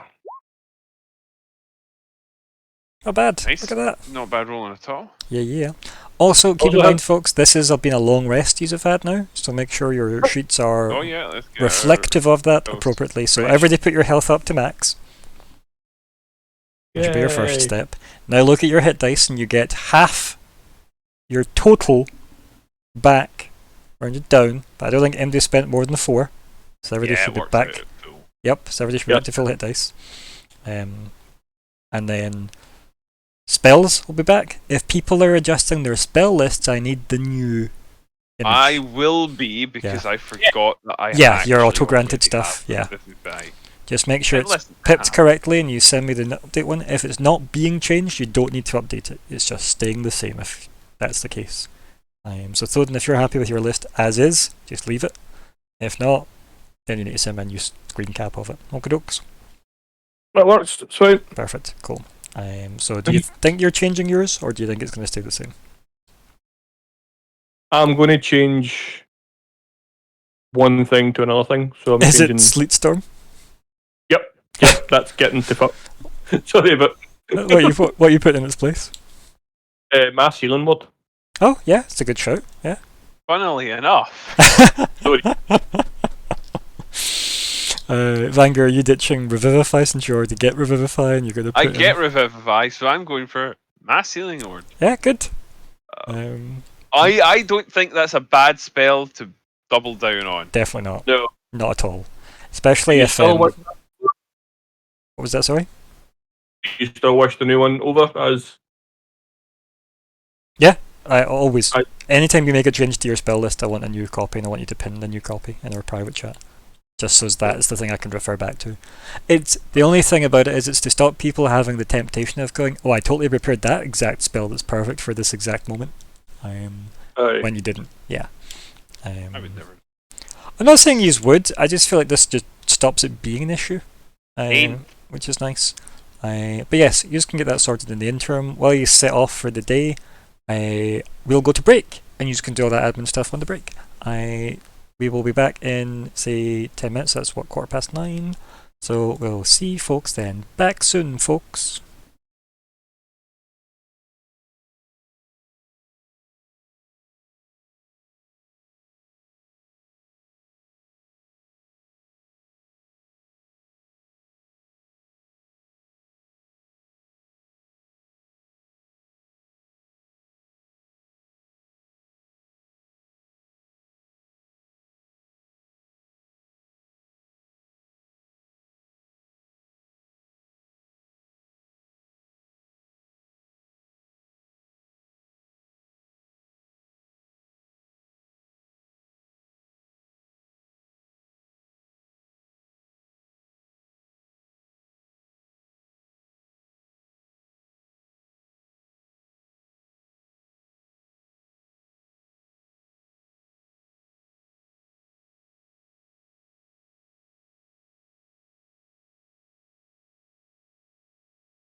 Hey look, it's me. Right, so, welcome back to the Invasion Session 54. It is part 2, it is the 16th of June 2021. I am Ryan the GM, and here are the players. Good evening. I am Tom. Tonight, Matthew, I will be Oh god, playing hopefully not Matthew. Eltris, the barbarian elf, and I'm just really happy that I survived through that rest and made it to part 2 of tonight. Yeah, it's touch and go. It's dangerous. Yep. Oh, you had no idea. Good evening, my name is Alexander, and tonight I'll be playing Fleabite the Sliver. A 1 on something. And see. Yep. Remember we're skipping Thoden, so it's your Vanguard. Oh, right. I didn't remember that. And now that I am aware of it, I will speak as if not prompted earlier. I'll edit in post, it'll be Hello, organic. I am Colin, and I will be playing Vanguard, your dwarven, druidy, clericy beast guy. Yeah. So, next day, you're obviously up, about, you set off, and of course you'd have had your breakfasts and whatnot. Second breakfast was cancelled, sadly, and off you trot, as it were, up the rest of the mountain.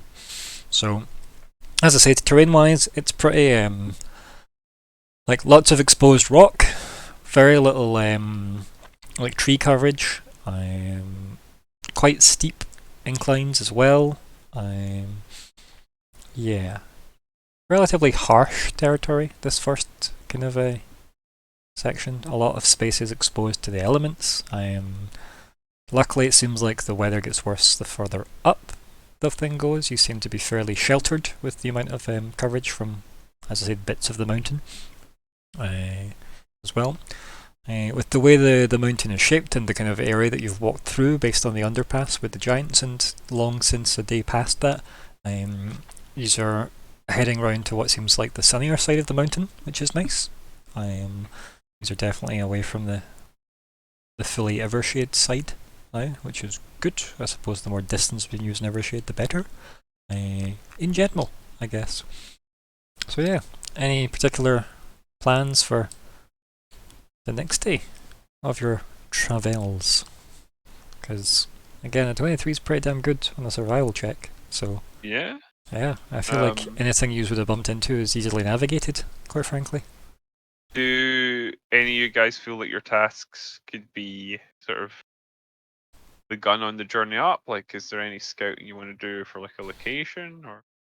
I think as well, like they're just in general, you can consult the goals page, right, guys, and see if there's anything in there that you wish to kind of like get a head I start on. only consult the Delphic oracles. Ah, well, luckily the tab has been renamed to no. It has.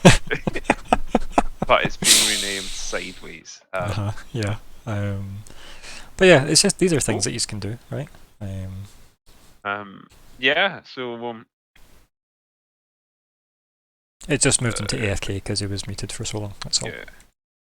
The AFK. I mean, we didn't see much fauna earlier. I'm guessing now that the flora has given out, the fauna is probably not super thick up here either. Yeah, like I just mean like this particular section you're in, including like as soon as you pass through like the passageway and stuff, doesn't have much in the way of flora. And yeah, as I said, fauna seems to have kept its distance. You can definitely hear like fauna keeping its distance, if that makes sense. Like as I said, Okay. birds are more commonly heard because they seem, birds are fairly fearless, right? Than anything else. Also, they can fly, which does make it easier to get away from. Yeah, tall boys. Also, welcome back, Thoden. Thank you. Yep, sorry, I was Do you bothering. want to quickly do your intro then? Hey guys, how you doing? I'm Chris. I'll be playing Thoden, the Goliath Tempest Cleric this evening, with new spells for the rest of the mountain. Yay! Yeah, we're mostly just discussing what we're up to on day 2, since, let's face it, any kind of natural disasters you've come up against are going to be navigated well given you're 23, so yeah. So yeah, like as I was saying, yeah, like as I said, considering that's 23. given it's a lot harsher territory, or terrain I should say, it's not the most forgiving, which is probably why mushrooms and berries are like quite a good food source for the moment. Yeah, they'll grow a lot of places other stuff wouldn't. It just means things like hunting live game would be trickier here. Not impossible, but definitely trickier. So it would definitely shift its difficulty up in the old DC chart.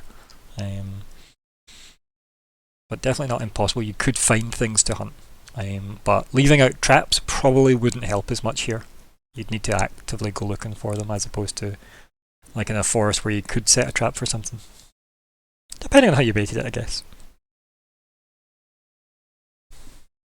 What's attracted to a giant's hand?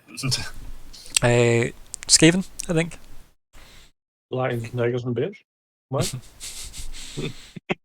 I mean, they can be. I can get you Yeah, lions, probably. tigers, and bears, right? Roll initiative, buddy. I'll get you a lion, tiger, and a bear. Do I actually have a line? I wonder if I got a line. Interesting. No, I don't have a line. I have something that's called a Garalon. Am I a lion? One of my favourite lines from all of Firefly. Yeah, it is excellent. Am I a lion? I've never really thought of myself that way before. Yeah, so apparently this is a Garalon, which is not a lion, annoyingly.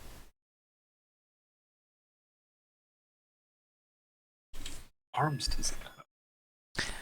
Too many, if you ask me. Okay, I can get you a tiger, and I can get you a bear, but I can't apparently get you a lion. That's lame. A black bear, brown bear, or a cave bear? Cave. Cave bear. Oh my. Okay, yeah, I know, right? Snub-nosed things that are extinct in our reality, but in the D&D universe. Let's go. So there's what we're getting. So it's almost lions, tigers, and bears. It's Garalons, tigers, and bears apparently.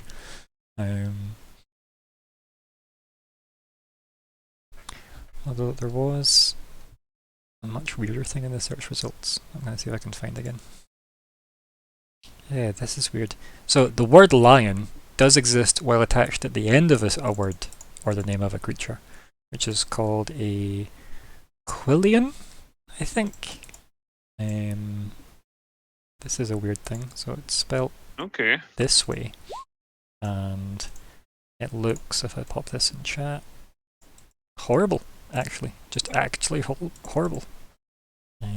These hideous, reeking creatures resemble toothless, cadaverous hags. Their large, glowing their large eyes glowing with unearthly green light, and their fingers tipped with ragged claws. Twisted How'd you get nymphs. Quillion. The name means polluter in Old Elvish. Twisted nymphs are nymphs who have been twisted by the corruption of mana of magical wastelands or warped alchemical experiments into baleful versions of their former selves, and they frighten animals. That's what it says. They may or may not have goblin mercenaries as well.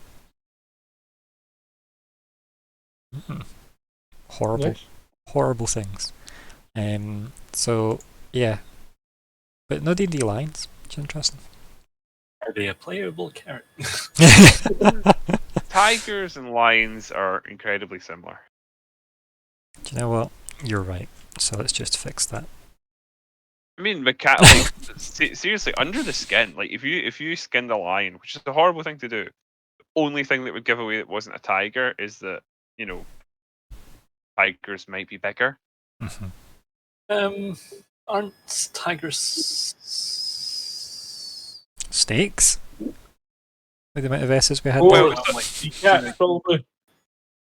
like The- a quick Google this, or do I just go? The largest cat that has ever existed is the Siberian tiger.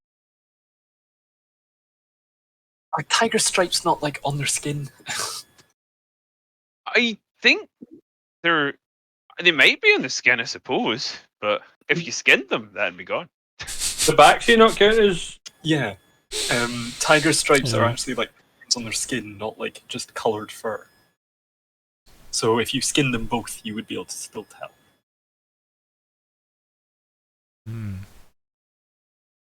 Assuming you kept the skin. But I mean, like in terms of under the flesh, right? They are on the surface level. They are distinctive, but in terms of like bone structure, muscle structure, genetically, they're very, very close. I feel like we're a wee bit sideways of the D&D side of the conversation. We want to be. Oh, I there, know. I just which mean that is- the animals are similar enough that it feels reasonable that the stats for one would work fine for the other. so these are all. It's not like, well, freaking large hippos are related characters. to whales, right? You know, it's not that So degree of separation. to push us back into the D&D scenario. What's everybody up to on this day? Scouting on ahead. Yep. I assume that's what you're doing. But like, keep in mind, this is like 24-hour periods of RP time you have. I think Fleabite would be keeping his eye out for any ground nesting animals, such as, in particular, ground nesting birds. Just because I think you said there wasn't like any trees; it's all very bare. Yeah, there isn't much in the way of that. It would obviously be like, rock kind of outcroppings and stuff that you might find nests and stuff in. So if you roll perception, we'll see what you find. Yeah. We're reaching the end of the tree line. I think we know the answer to that. Keep searching. Yeah. I like to believe though that you're sniffing around underneath ledges where there's obviously, birds. One of them's got its wing over its kid's mouth, its beak, just to keep it quiet as it's leaning over the edge and just hiding as best it can. I suspect our party probably are quite excellent. I think that's part of the problem. But yeah, if nobody's got anything to do for that, I guess you set up camp again. Unless somebody else has got anything pressing to do on day 2. Eltris, you've been very quiet on day 2. I was just thinking I'll just take the rear again, just kind of follow on and just kind of keep an eye out from behind us just to make sure, you know what I mean? Like, just take the rear just in case anything comes up. That was all. Can I roll perception? Not really. Okay. You're going to do it anyway? Yep. Okay.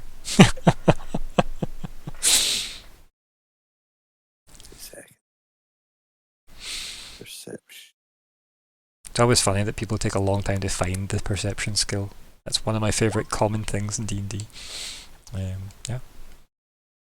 Yeah, you definitely get the feeling you're being followed. But you cannot see any signs of it. There's no obviously rustled leaves when you quickly turn around to look in a direction. There's no footprints of any kind or tracks that you can spot if you look back. If you double back on yourself to go, was there something here? But you definitely get a weird vibe. Who's the closest person to me right now? Fleabite. Well, I think if I've just kind of got that, I think I'd probably turn to Fleabite and probably say something like, I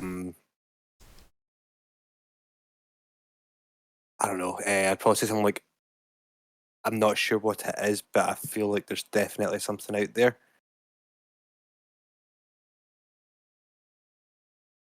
Probably like heckles up a little bit. You think we being watched? Yes. I think we're being watched just by what I'm not sure, and I don't know where from. Just got the instinct. Best stay close. Not want to be taken in night. Yes. Yeah, I think at that I'd probably just kind of nod and put my hand on my sword as I'm walking, just in case, and just kind of continue, but still just kind of staying vigilant. Yeah. As something cracks open a can. Stays vigilant. That was from me, I'm really sorry. Like, hand on sword. But really what he means is, can of tenants open? Yep. Yep. Back over a cold one with the adventurers. Yep. Nice. Fine. So, yeah.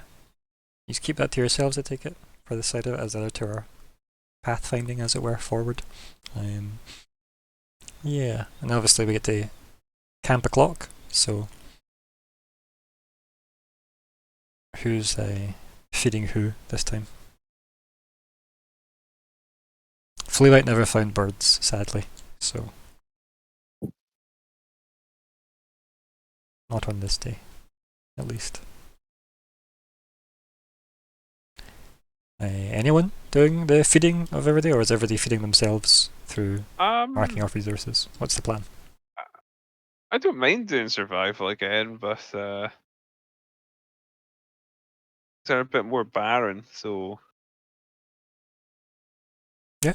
What do people think? Should Banger give it a go? You want me to give it a go? Like, because I've got quite a high survival. Like, would like I could As well. try it. Yeah, I just need to know who's going to do that, because you don't remember, if you have rations you can just eat them, but you may not know when you get to resupply those. Exactly. Yeah, I'll do the survival check then and see if I can find anything. Sure. Just so we're not eating into the rations. Okay. Cool. I found Yeah. nothing. I think it's maybe a mixture of your caution, based on that weird vibe you've had, where you're not willing to Yeah. go too far away to search for anything edible. Mhm. So yeah, you come back with nothing, in fact.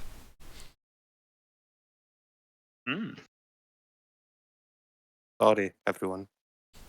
So, That's okay. I think then it'll be mark off ration time.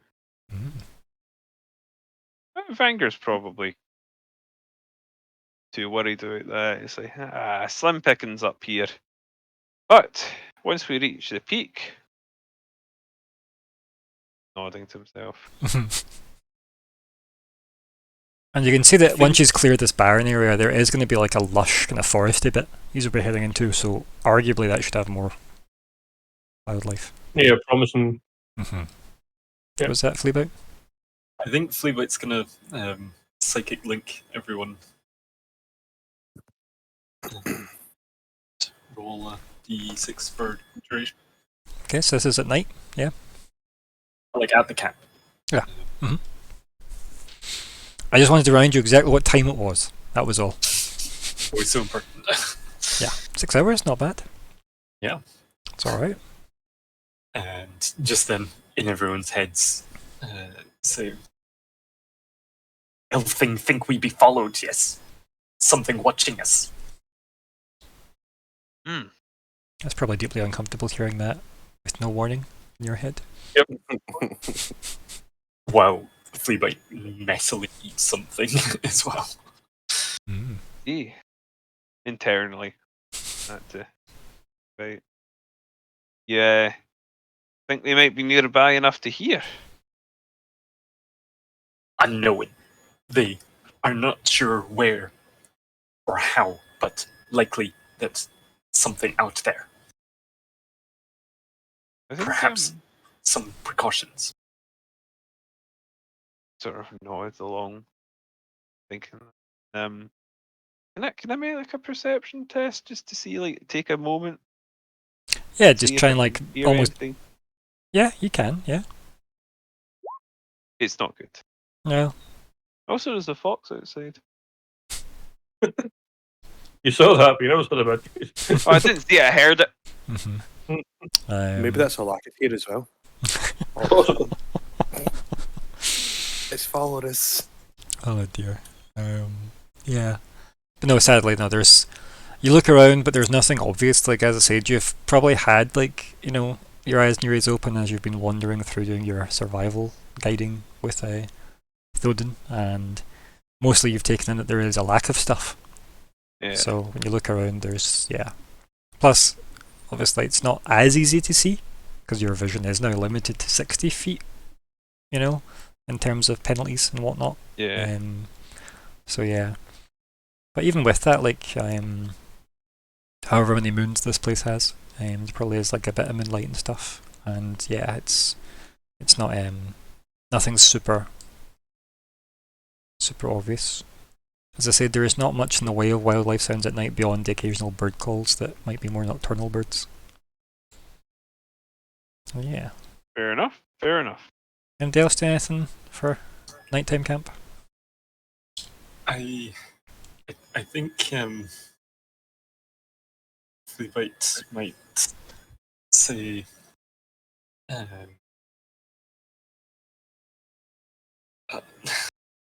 I'm torn. Well, basically, I was thinking Fleabite might just do a whip round the perimeter once it like starts getting dark, go out a wee bit, and sort of just range a wee bit. Okay, and like an actual scout, like you used to be. I'm just trying to think when is a good time. My other Well, thing is the that perfect time is say you'll take first watch, wait till everybody tucks in, and then wander off. that's kind of what I was thinking. the thing is that Fleabite also can't be surprised, which makes him a very useful person to have. Yeah. But This your Blade of the First People does that. Mhm. It's such a good weapon, isn't it? that's fine. I think Fleabite might just. Well, I think it has to be when someone else is on watch because I'd rather someone else be in telepathic communication. Right. Arguably, it doesn't say they need to be conscious, right? Oh, can I someone up doing that? It doesn't. I don't think it says they need to be conscious. So yeah, I think you can shout in their heads. It's like, is it a dream? Oh. Oh dear, that'd be awful with Fleabite alarm clock. At least you've got a good 6 hours of that, right? So that's a good way into like a watch, if nothing else. Because remember, there's a significant amount of overlap on watches. Because when you stagger your watches, it isn't 8 hours rest you take. It's a lot longer, obviously, to accommodate everybody getting 8 hours of rest while people are being conscious either side of it. So it's tricky maths that nobody should ever think about. Bye. So just depends. Are you going to do that or not? I think that's really ultimately what we need to know at this point. Yeah. I think. Okay. What watch do you volunteer for?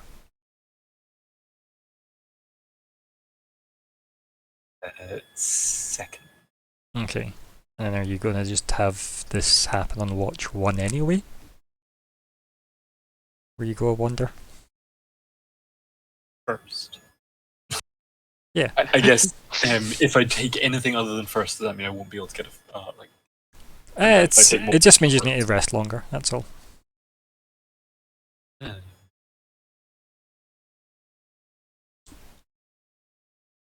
No, I think I will take second. Yeah, you're going to take second watch, which means you're meant to be at camp having second watch, but I thought you wanted to do your wandering around when somebody else was on watch. Yeah. So my question is, are you gonna okay, so you're gonna wait until okay. You could do it at the end of your watch, right, if you wanted. Overlapping third watch. People will be asleep anyway, regardless, right? Keep in mind only one other person's gonna be awake in the first watch. You should be asleep, but you've chosen to go up and go a wander to scout around. And then you'd sleep through third and fourth watch, right? That would be what I thought you were going to do. But you can do it in any order you want. You could also just abandon camp at second watch and wander off and do your scouting if you wanted, which is what I thought you were originally going to do. Yeah, you just need to commit to one of those. So basically, my plan is someone does first watch, and then Fleabite gets up to do second watch. He silent images a Fleabite standing up taking watch while actual Fleabite runs off. Okay. Okay. Okay. Yeah, I guess that happens. Who's taking first watch? Out of the other 3. I don't mind. Go, Elchis, you're first. Fleabite, you're I'll second. stay and do the same thing, just to sort of Yeah, sure. ruin and lead. Okay, I'll take Third. Wait, did you say your time last there, Chris? Aye, so it'll be third. Aye. I'll take third then. Yeah, Okay, okay. that works. So, can Elchis give me a perception roll? Okay. Okay, 2 seconds. Yeah. Perception, did you say? Yeah. Yeah.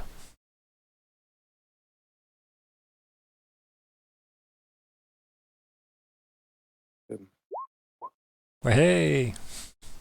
Well done. Thank you. So as like I assume there's a campfire, but as the campfire is kind of, nicely kind of bringing itself to its conclusion slowly, enough to be like stoked back into life. You're You're sitting there, kind of keeping the night's chill off you.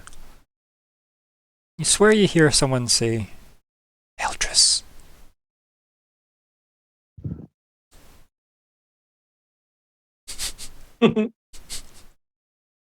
Can Yeah. I call out and just kind of? When you say call out, do you mean shout? No, I think I probably whispered it since like I'm assuming was that a whisper? Yeah. Yeah. I just Yeah, I can't think I probably- actually whisper because then my mic doesn't pick me up. I think I'd probably just whisper and say, like, who goes there? But in a whisper. I would do it, but my mic wouldn't pick me up. Yeah, Who goes there? Yes, like the classic short story.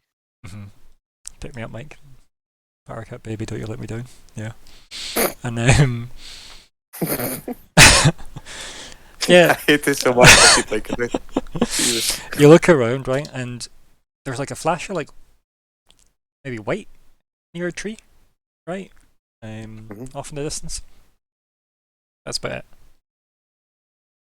As if something's like poked its head out and head back behind a tree.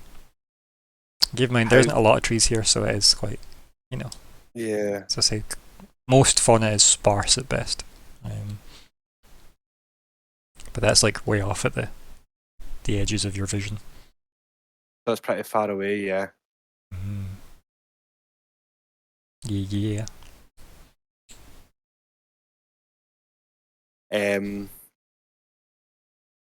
I don't know.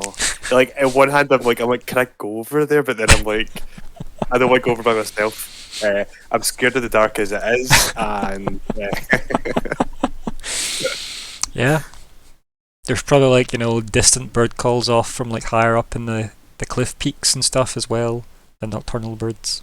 So they're probably way off in the distance. Just to be like obnoxiously present. I feel like it would be the best, like, probably in Eltress as a character. Like, I feel like he probably would go to get someone, you know what I mean, and say something. There are 3 unconscious people at your feet. Yeah. So Your choice, man. You gotta make it. yeah, who do you wake up? Because you've got visually who you think would be most helpful, but also realizing that Fleabite is expected to wake up next, but also Fleabite. Just Fleabite. Yeah, I feel like if it was the bottom of my list, just So Wow, I'm lower on I'm the list joking. than someone that can't see in the dark. I mean, like, Alexander as a person would be like the highest up. Fleabite would be the lowest. Like, so, like, it's fine. I'll even to self out. that's only because of that OnlyFans chat. Yeah. Yeah, I think probably knowing that Fleabite is taking the next kind of thing, the next watch, I think I'd probably go and wake him up. And because I'd told him, he was the one that I told earlier as well, you know what I mean? It kind of makes sense for it to be Fleabite. So I'm really sorry for taking you out of your rest. But yeah, I think I'd probably try and wake up Fleabite if possible, just to let him know. So you're going with Fleabite, yeah. Yeah. And to be fair, Fleabite is the first person Eltress met from the gang. So there is that. Right, so how does that go? He's my best friend. I don't know. I think I probably like kind of crouch down and kind of use my hand to kind of shake him. You know what I mean? Not shake him like viciously or violently, but like kind of The coins fall out. slowly. Yeah. And I just kind of like whisper still, like, or kind of talk quietly so as not to wake up the other two, and kind of say, don't know, say something like Fleabite. There's some wake up. There's something out there. Yeah. Why are you sleeping? Oh, I think Fleabite. Temptation just to be like, Claws the face. I think Fleabite's just going to eyes open and hands on blades, get up. Say, do you see something this time? Yes. Yeah, I think I kind of just point in the direction of the tree and say something called out. It called my name, but it was more like a whisper. But there was something. Do you say it's like a white light? Yeah. Never said light, but it was something A white. light. Something white. I'd say there was. I think I'd just say there was definitely some sort of something down that way near the tree, and kind of point in the direction of the tree that I'd saw the thing kind of poking out from that we said.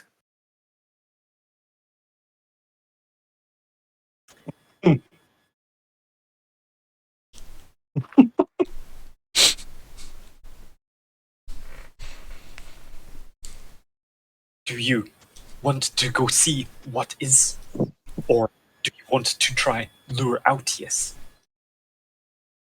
I think it might be best to maybe go and see, but do you think the others would be okay?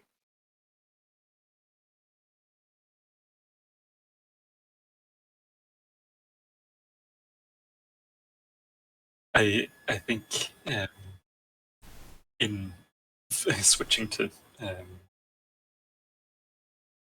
psychic talking, because I meant to say that earlier, but It could have been psychic if you want it to have been. It's fine.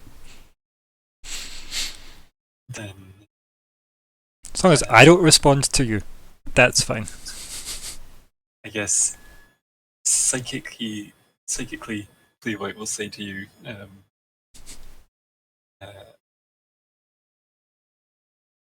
lie down flat.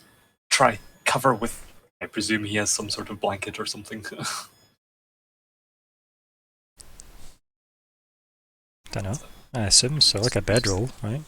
Yeah, probably. 2 minutes. I'm sure there was a bedroll in my. I'm sure there was something like that in the items. Is that the So the word you were looking for there, is Alexander, was bedroll. cyclically. Oh dear. But yeah, I got a bedroll and stuff, so yeah. And then out loud, Fleetwood will say, yes, let us go see. But cyclically, you say, stay down, cover yourself. And try and make silent image of Eltris. Okay. At the camp. Yeah, so it's like he lies down, but then illusion version stands up. Okay. Right. And Okay. out loud, it's been, yes, let's go. But psychically, it's been, you stay. And if I scream, come help me. Yeah, it's trying to lure him out. Yeah. So it was a white thing darted behind the tree, basically. Yeah. Yep. Mm-hmm. Mark Spectre. Okay. So Fleabite and Silent Image will go off towards the. Okay. So, yeah, you and your arcane slave illusion follow you, and yeah. So you wander off into the dark, and yeah, Never was choice. it's always fine, right? It's always fine. Okay. I give me a perception check, I guess. What are you looking for? Something white? Like, go to where he said and just see what I can see. If Okay. there's anything out of the ordinary. Okay. See how it goes. Yeah. You get there. Look around. And there is a bird's nest in the tree.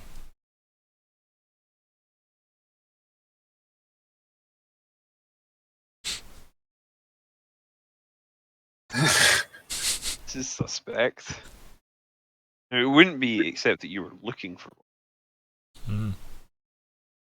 Say to my fake Eltris. Feltris. Yes. Stay here, keep watch. While Fleabite climbs the tree.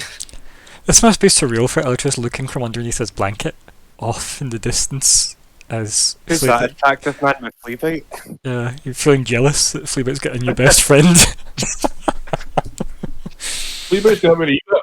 Yeah. Right, so Fleabite, what'd you get up to then after Feltress has been told to wait? Climb up the tree. Okay, yep, okay, you know the rules. It's hard enough for that. Yeah, any climbing is, sadly. Yeah, go. You scamper up the tree. Like in the bird's nest?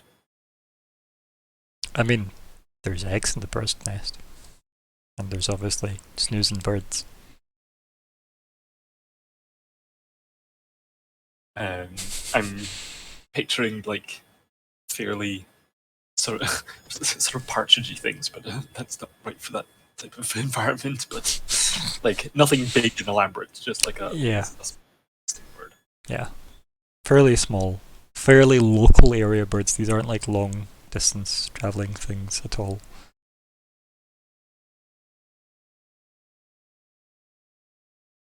What's the plan?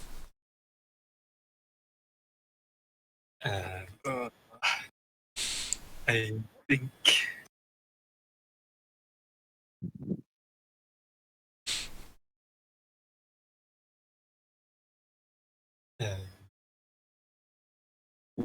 I will. The tension's palpable, by the way. So I think like there wasn't really any other trees in that bit, was there? Not really, no. Like, there might be a couple like nearby, but there's not much. It's not like there's not a lot of like tree coverage here at all. It's just every so often there is a tree. Then I think Fleabite will climb back down the tree. Okay, so you don't mess with the nest I- at all. No, I leave the nest for the Okay. moment. Then say to real Eltress, say to fake Eltress out loud. Stay, you stay here and see if there is anything that you see again. I will go look around. Which, yeah, yes, I'm saying out loud. Yeah. It's the pantomime. Yeah, you're still doing the performance. Yeah, I get it. Don't worry. Yeah. Fleabite will just start wandering away to sort of the nearest trees, or really to the nearest cover. Okay. There's lots of rock and stuff around, so you could just like go behind them, or you could look for the nearest tree. There is probably a tree, within about 60 feet probably. So yeah. Yeah. And we'll sort of once behind cover, try and move as quietly and as difficult to be seen as Stealthily, I think is the word you're looking for, and I need a wee roll for that. Excellent word for Yeah. Yep, hit me up with a roll. We'll see. Well, look at that. Wabam. that. Can I add my psychic dice to it? If you want.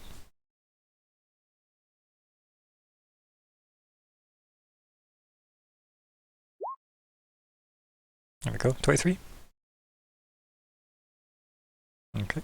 So, as ticket is it, and now we wait. The bait has been set. Is that the Okay, cool.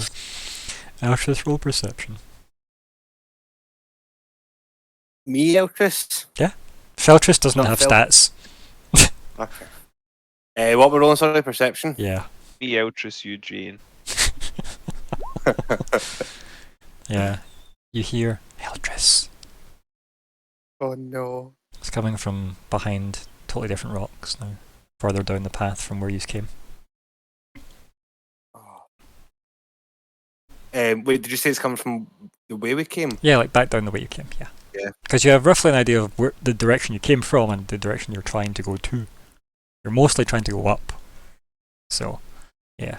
Do I still have psychic linked with Yeah. Fleabite? Like, I can speak to him, can't I? Yeah. I think I'd probably just kind of say psychically to him then, and just kind of say like, Unless, does it fall off if you go unconscious, Fleabag? Or does it just last 6 hours? I'm pretty sure it's just it doesn't say, but I have. Just pop it in chat, we'll see.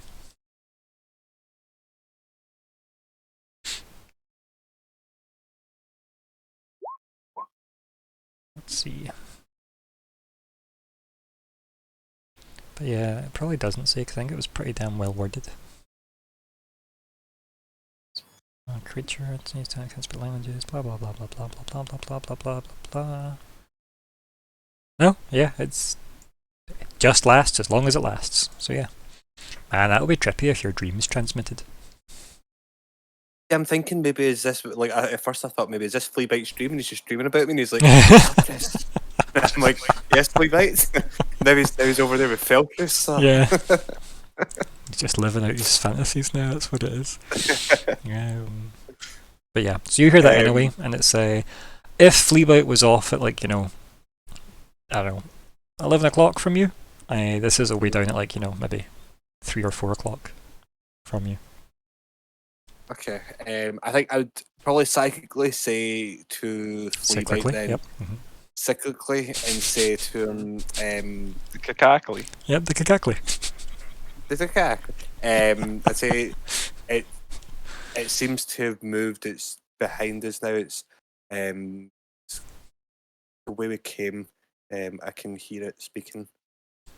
Yeah.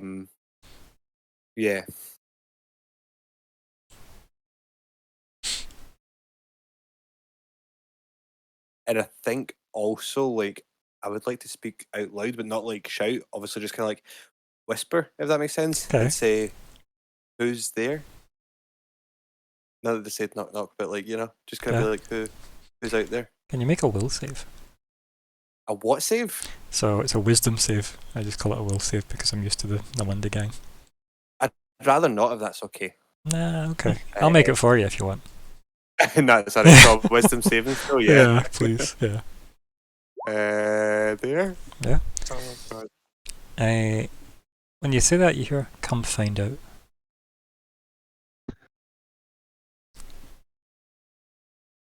Is it Sarah? It's not Sarah. You might think it's Sarah, but it's not. No, I'm totally joking. No, by that I mean you don't recognise the voice. It does not sound like Sarah. It does sound a little breathy though. It sounds a little what? Breathy though, right? Mm. Sarah's sexy voice. Yeah, it's Sarah after dark. Yep. He would have an OnlyFans. I think I'll say psychically just to Fleabite again. I'll say to him, I'm going to go check it out. Like follow me from a distance just in case. Fleabite deletes Eltress's number from his phone. No, Fleabite, it's not you, it's me. And I think I'll probably try and head down that way. Yeah. Yeah. Is it Angela the Giant? I hope it's Angela the Giant. It's the ghost of the giant, yeah. Just like, It's literally just their personified guilt. Yeah. Yeah. No. So you wanna go wonder, yeah? Yeah. Yeah. Yeah. I mean, why are you worried? yeah. You're the chosen one. You defeated like a blood giant yourself, right? That's a good point. Yeah. Yeah, I'll put myself. As a team, you helped defeat two hill giants. So like, yeah, I don't know why you're worried. You managed to avoid the most dangerous threat of all, a wedding. So. There's one thing I'm scared of. It's commitment. Nah. Yeah. Hello. So yeah, you head off. Speaking from a man who's been there, don't fucking do it. Let's try and keep the reality out of this fantasy game, please. Okay, this is the idea. Yeah. Also, Heather's watching. Like, hi, Heather. Sorry. Also, yeah. Hello, Heather. Hello. But yeah, so you've got. I'm kidding, Heather. They can do it if you want. Fleabite, what is your responses to any of that? Which is mostly, I hear it coming from behind us now, and I'll go check it out. mm-hmm. my old like, damn it. It's gonna take more to try and get them out. Mhm. And those birds better still be there in the morning. Part of this, well, if that's part of it, then we'll know that they're not there. Mm. And, Unless they're like nest migrating birds. the whole thing flies away.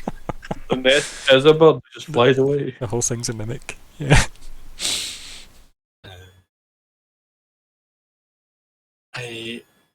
I think I might have fake Eltress just sort of fall to the ground like dead. Okay. Just like for maybe 20 seconds, just to have him lie there, Okay. Yeah. trying to look physically dead. Sure. And I do nothing. There's no change to. Yeah. I'll let you peruse that for a bit. Yeah. I feel like nothing happens in like the 20 seconds that takes to do that. Other than you spot Eltis wandering off away from the camp. If yeah, I wouldn't give it long, and then I'd just delete the. Okay. And try and follow, keep my distance, but don't look like I'm trying to keep my distance. Like following casually. Yeah. Not to be observed. Or roll stealth. We'll see how well you Mark do this. casually. John casually. Okay, right, so try and like follow behind. Eltris, yeah, so you wander off down the slopes a bit, past the not so easy to navigate stone pathways that are less pathways and more just parts you could all stand on, and you get to like where you heard the voice coming from the second time. And yeah, there's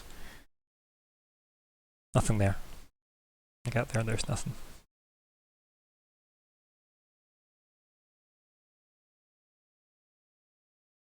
Okay.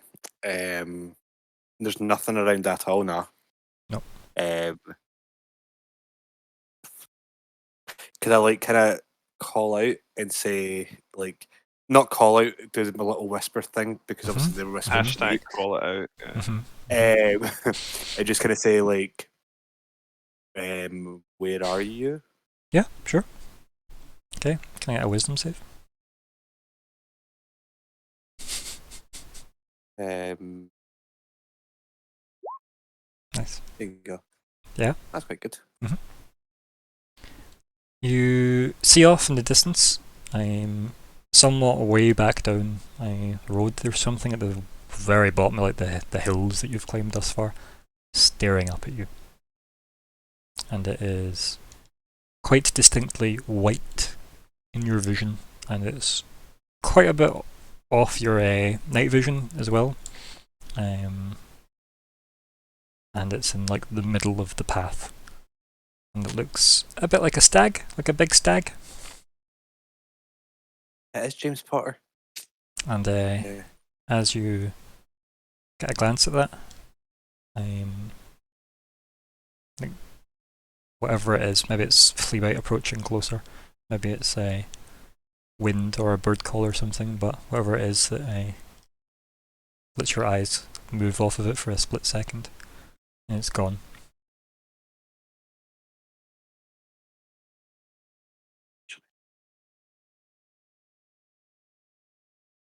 It's kind of why I laughed at your gif earlier.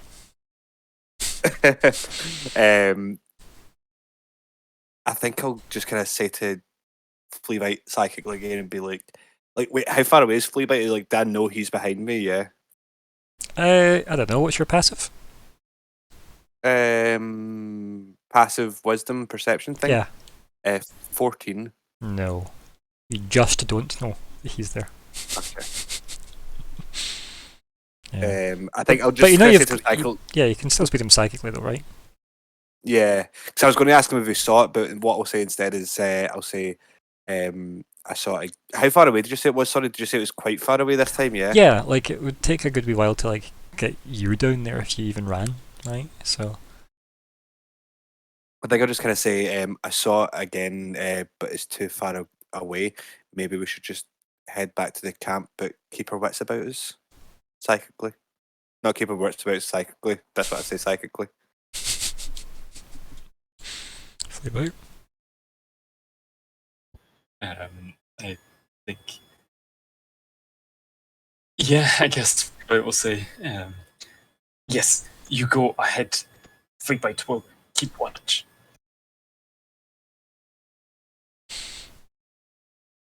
And I think with that, I'll just kind of head back to camp, just kind of keeping my hand on my sword just in case, Okay. and just kind of head back to the campsite. Okay. Yeah. As you're walking back up towards the camp, you hear again, No, I don't. Eldris.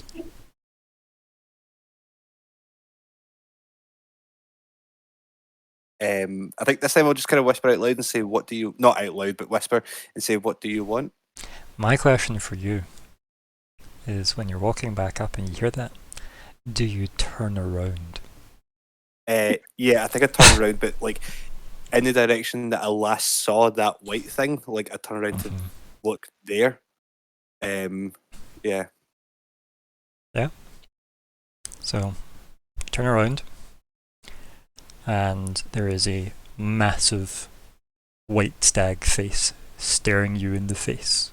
Your height, exhaling its nostrils at you, and the start that it gives you wakes you up from morning kind of rest at the campsite. Wait, what? Yeah, it's now the morning of the next day.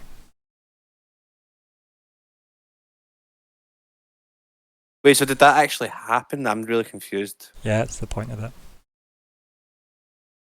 But you don't have any recall from that happening, so you're waking up in the morning.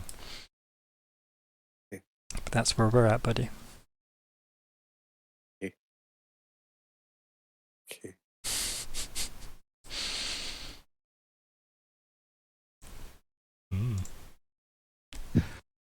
So, whoever was on last watch, which I think was Thoden, Eltris wakes up with quite a bit of a jump. Okay. I obviously walk over to him and say, like, what's going on? You okay? I think I'll just be like, what happened last night? Did you not see the stag? What stag? I think that as well. Like I'd kind of be looking around for Fleabite to see if Fleabite's around. There And is I no probably Fleabite. I'm kidding. There is. God. There was never a Flag was sleeping. You turn to this perfectly human warlock rogue that's been with you the whole time.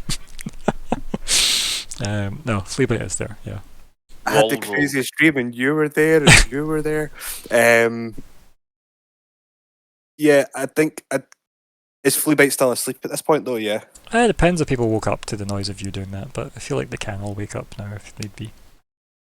I think I'd probably say to Thoden, because he's in front of me, I'll say, yeah, me and Fleabite, there was something calling out last night, and me and Fleabite went to check it out.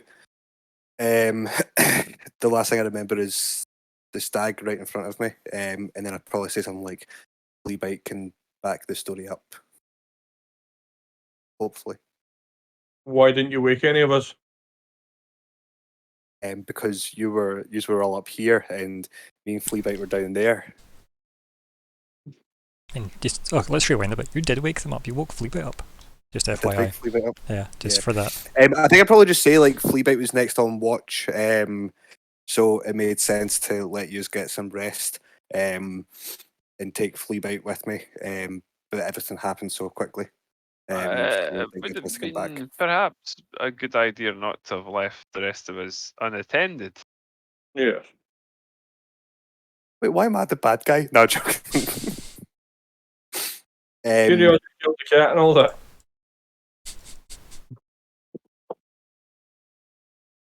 Fleabite, any input?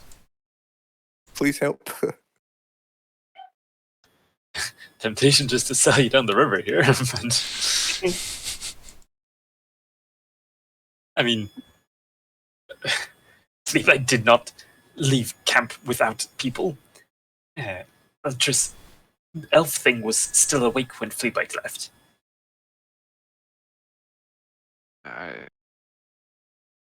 So you went around separately. Okay. I would.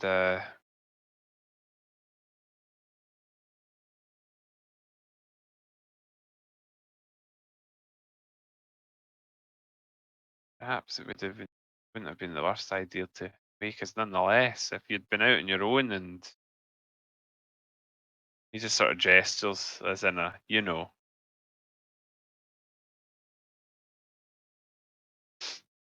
I think I'd probably just kind of be like, kind of say like, I only went out because I knew the thing was kind of down the road a bit, so it was behind us, and I was trying to stop it before it came to us. I thought I was keeping everyone safe. Yeah, which is why I didn't wake anyone. Okay. Just for future reference, probably safer to wake us.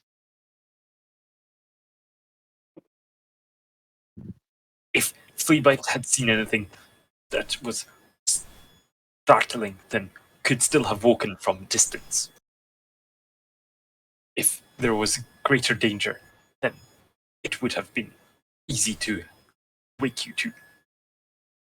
Alright. Okay.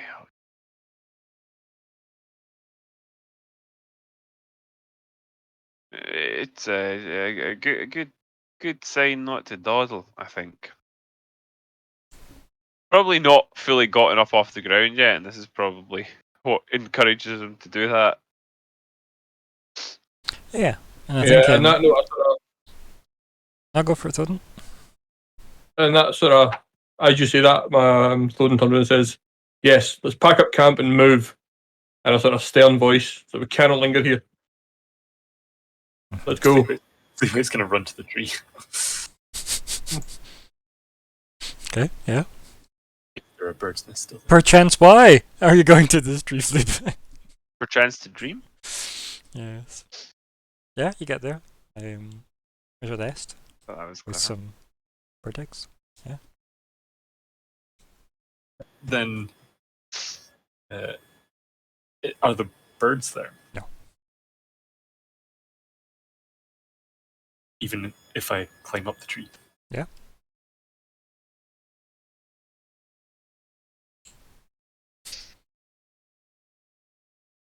Strange that there's eggs, but not a bird guarding the nest. Yeah, it's strange, isn't it?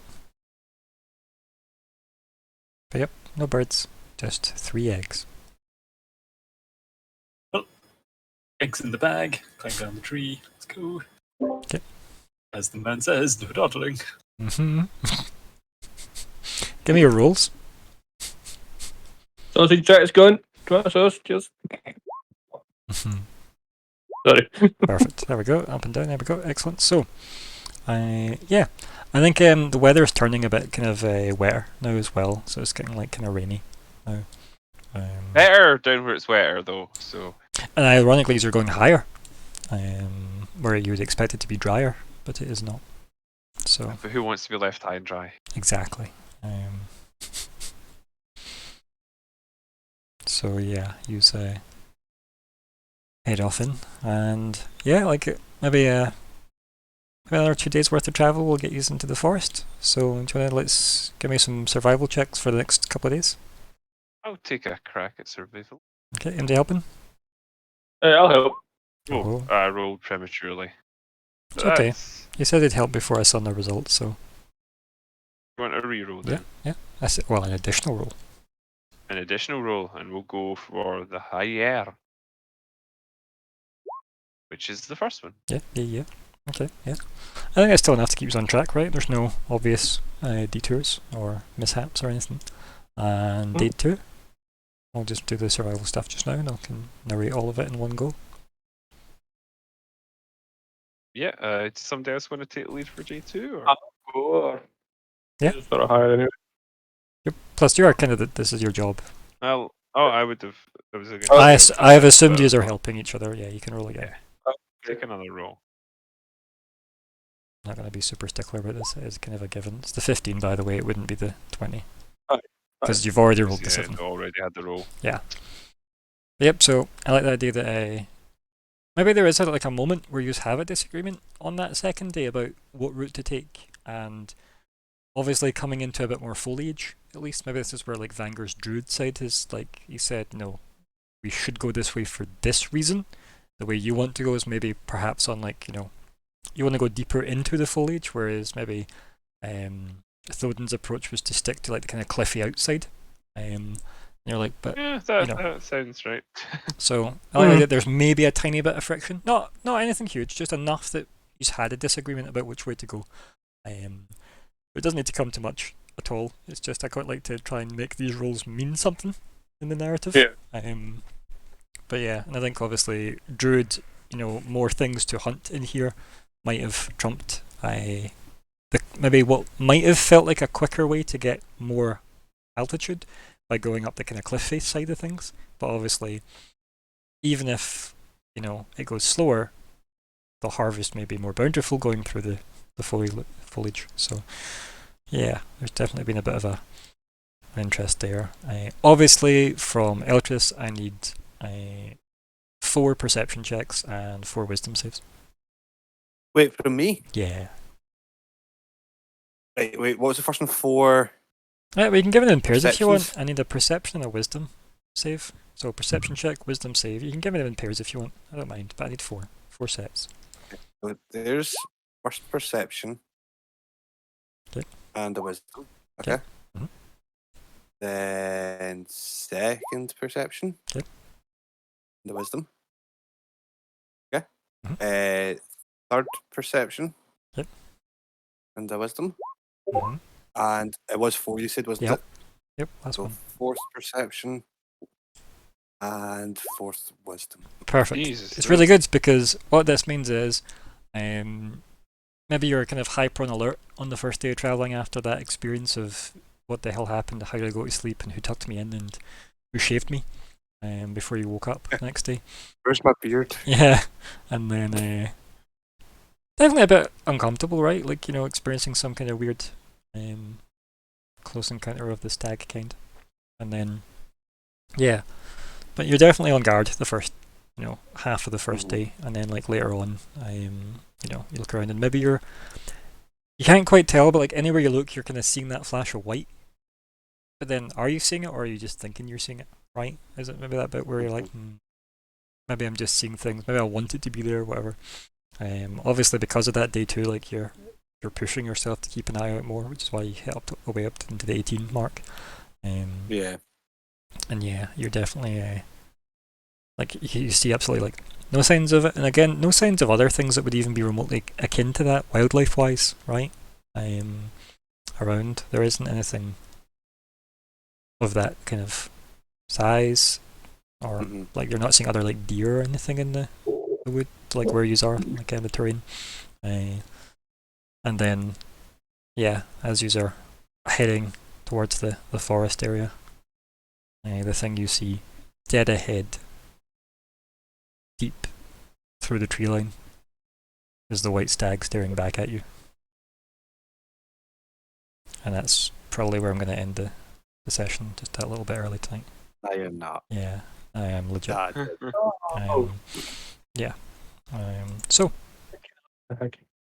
but you do make it to the tree line after 2 days more of travel, so feel free to admin-wise whatever you are getting rid of for food. If need be, you can do some survival checks now retroactively to have fed Let's yourselves. do a couple of survival checks. I'll take one. So day 1, So, perfect. Day What? 2, who wants to take day 2? You want to do it, Toden? Let's go. Yep, these are all well fed for those days. Hey, good. nice. Again, probably not the loveliest of meals, but at least it's something to keep us going. Nice, well done. Didn't you crit on a hit? No? I thought you'd got a... no. No. Maybe it was Deltris. No. Maybe I'm confusing myself. Wait, what? But yeah, well done, congrats or congrats. Yeah, but yeah, so you don't need to mark off any rations or anything, thanks to our wonderful foragers. But yes, you have now hit the tree line now, and you can say goodbye to craggy terrain, which is nice. So it should be. I like Craggy Terrain. Yeah, it wasn't too bad. You definitely probably would have felt a lot more exposed on the craggy terrain, especially from those griffins that are always a threat. But yeah, these are heading into fairly thick forestry now.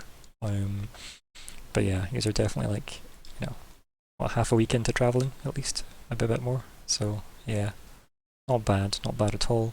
But yeah, Eltris, that is the last shot of the session, is you staring ahead into the forest as you look up. And that is what seems to be awaiting you specifically. I don't like it. When has symbology ever been a bad thing? Oh wait, oh yeah. Yep. Mm-hmm. Yeah.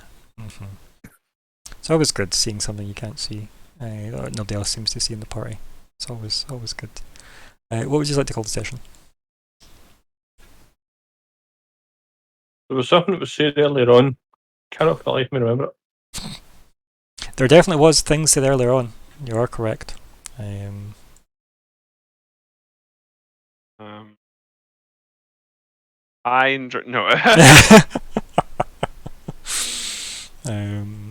I mean, mostly it was just traveling, really, in the journey, right, and making progress up the mountain. That sounds more like a pub, doesn't it? It does. It does very much sound like a pub.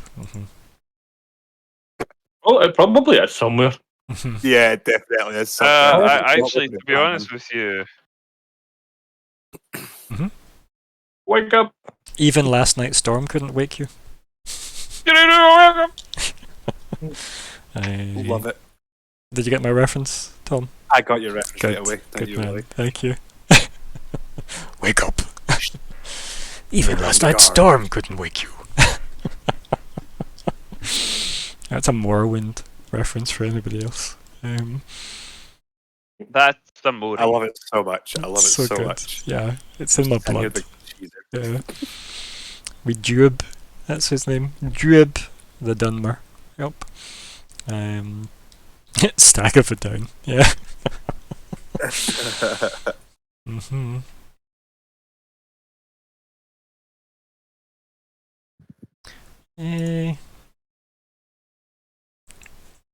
A bird's egg in the giant's hand is worth a white stag in the bush. There you go.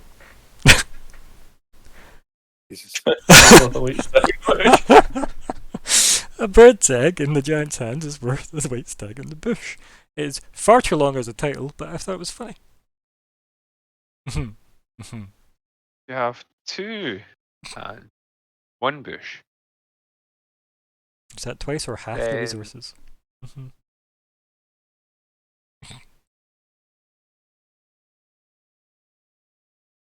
Yeah. I don't really know what to call this one either. There's nothing that's super standout, sadly. It is mostly just journey. It is a fairly normal sort of Trippy. bit of progress here. Wait, you said there were stonework, right? Like it wasn't just natural steps. The steps see on the map you fought on. The steps were carved there. That was a very deliberate carved. Yeah. That's terrible, but it's not bad. The same time, stay quick. Yeah, I'll give you that. Yeah. I'm lowbrow enough for that. Yeah, but yeah, that I part am is like definitely... tri-brow. My brows each are at a different level. I don't all know if three that's of them. just an omnibrow on the slope, or a monobrow. I don't know what an omnibrow is, but whatever. The all brow, Yes, the mighty old brow. the brow father. Yeah. Right. Any other suggestions? I very much like Trippy, but that's self-indulgent.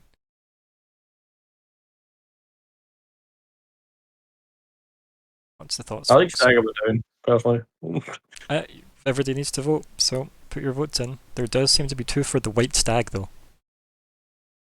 So that is I'm gonna winning go so far. south 4 here. Okay, that's it. It's easy. The White Stag wins. Good. Laugh at Steel Trek.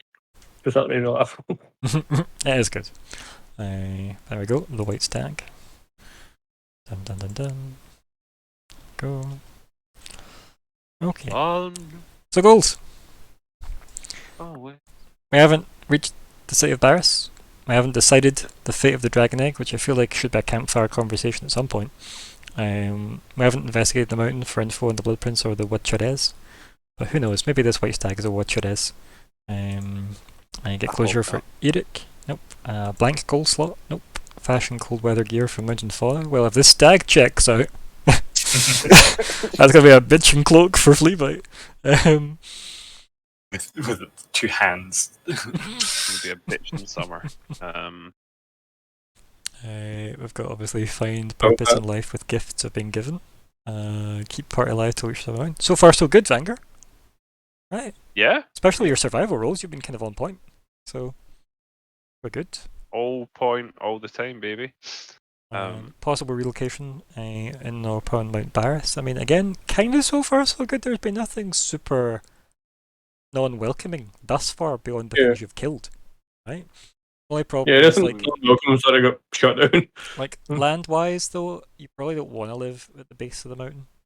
That's probably something that you just instinctively wouldn't appeal because you don't know any of the territory above it, that would mean you wouldn't be comfortable seeing thus far.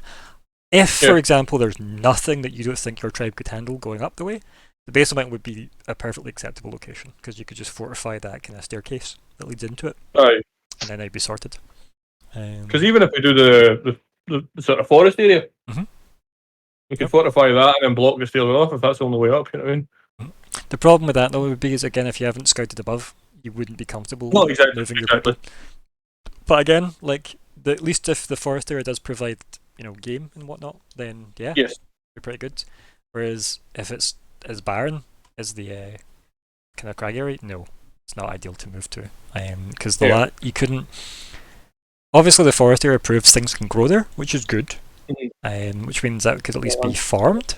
If nothing else, so that's so far so good at least. On that, but we need to fill in the blank goal slot and potentially update the goals. So what's happening? Because I don't think any were completed. And to get anything to argue otherwise for completed goals? Cause I think we didn't get anything. Not argue, but like see how we did kind of say about maybe change minds because that was the one that it is just now is a bit vague. Not vague, but it's obviously a bit hard.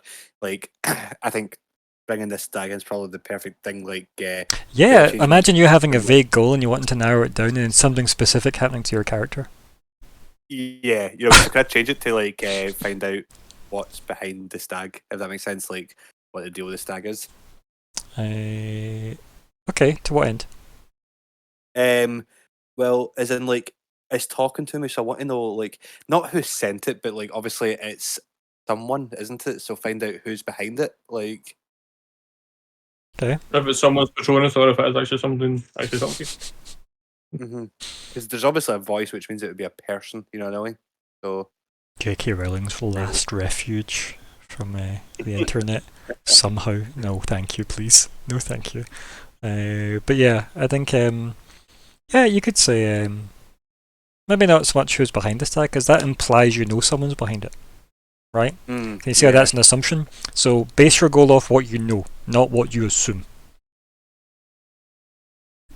So what about find out where it came from? Would that be thing? What would that tell you? That'd tell me where it came from. Okay, what if it came from a volcano? Then I know there's a volcano somewhere in the land. Okay, but what would that tell you ultimately? That would tell me nothing with it. I'm trying to think the best. Other than a volcano can birth weird night stags. Weird animals, yeah. That'd be kind of cool as a thing, but weird. Yeah. What is it they call it in Harry Potter? Like, what are those things called? Patronus? Boggarts? Yeah. Volcanoes have their own. All right. That word. Patronus? Yeah, that word. Do they? What about find out like what the stag wants with me? Would that be like? Sure. Converse with the stag. Conversations aren't goals, but I think finding out what the stag Find out why this stag is interested in me, or why it's trying to communicate with me, or whatever. Yeah, Mm-hmm. something like that's good. Yeah, let's go with that. Yeah. So I'm going to type in find out why the stag is attracted to me, apart from the obvious. Oh, you're a buff elf. Yeah, Yeah. Stags love buff elf. I definitely prefer the single G stag, and is communicating. Why is it trying to communicate with me? I think that's a better goal than why it's attracted to you, because there's maybe an assumption in there based on that. Wait, you only spell stag with one G. You do? Yeah. Oh, it's because like there's a makeup based guitars that's stag, Yep. but it's two G's, so like that's in my head. Like GG's Why brand. stag is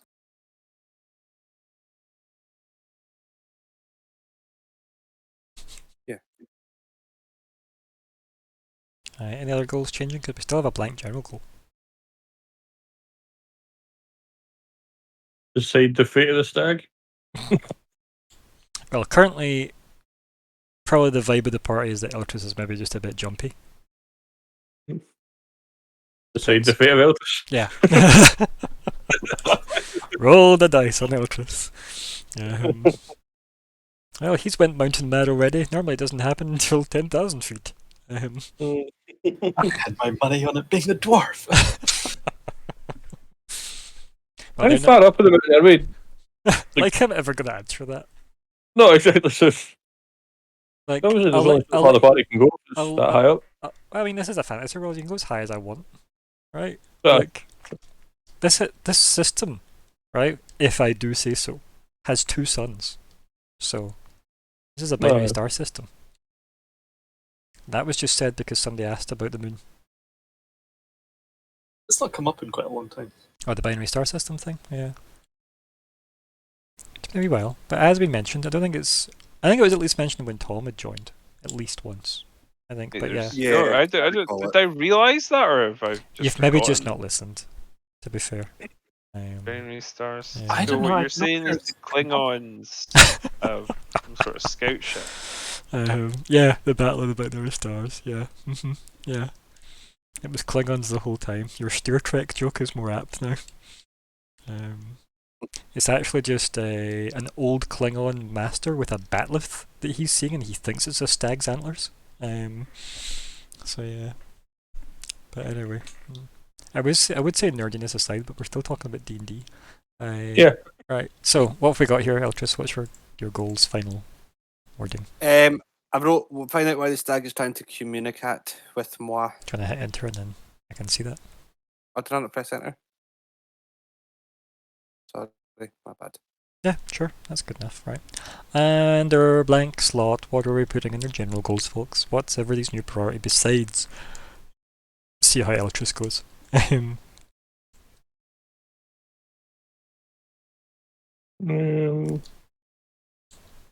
Be a bad idea to have something relatively short to medium term. Plus, you know these are So- going forward into a forestry area, right? So whatever opportunities a forest area can provide people, there is that. I actually almost sent you an omelette-based joke already, maybe. But that turned into a bird's egg in the giant's hand is worth white stag in the bush, so I deleted my thought process and replaced it with that. Which I thought was fair. But yeah, so, any ideas for this goal, or is it staying blank? Eltris, general goals, any ideas? I can't think. I'm generally trying to think of something. I feel like the obvious kind of theme to go would be either go down the forest theme or go down the stag theme. But I also feel like the stag's kind of math thing. Plus, there is a so- stag-based goal, and you can't double dip, so it would have to be something totally different. Like, for example, hunt the stag and wear its skin. Yeah, I'm not letting anything come to the stag. Harm will come of it. Unless I die. But then no harm know. will come of it, right? Like, it just still might get that goal. Right, okay, have a think then. Fleabite, any obvious general goals come to mind besides making an omelette? I was trying to think of like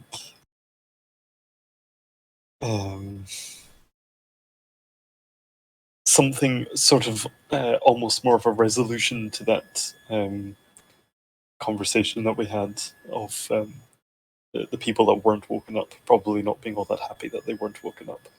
Mm, But that's not really a goal type thing. It's just more of a conversation.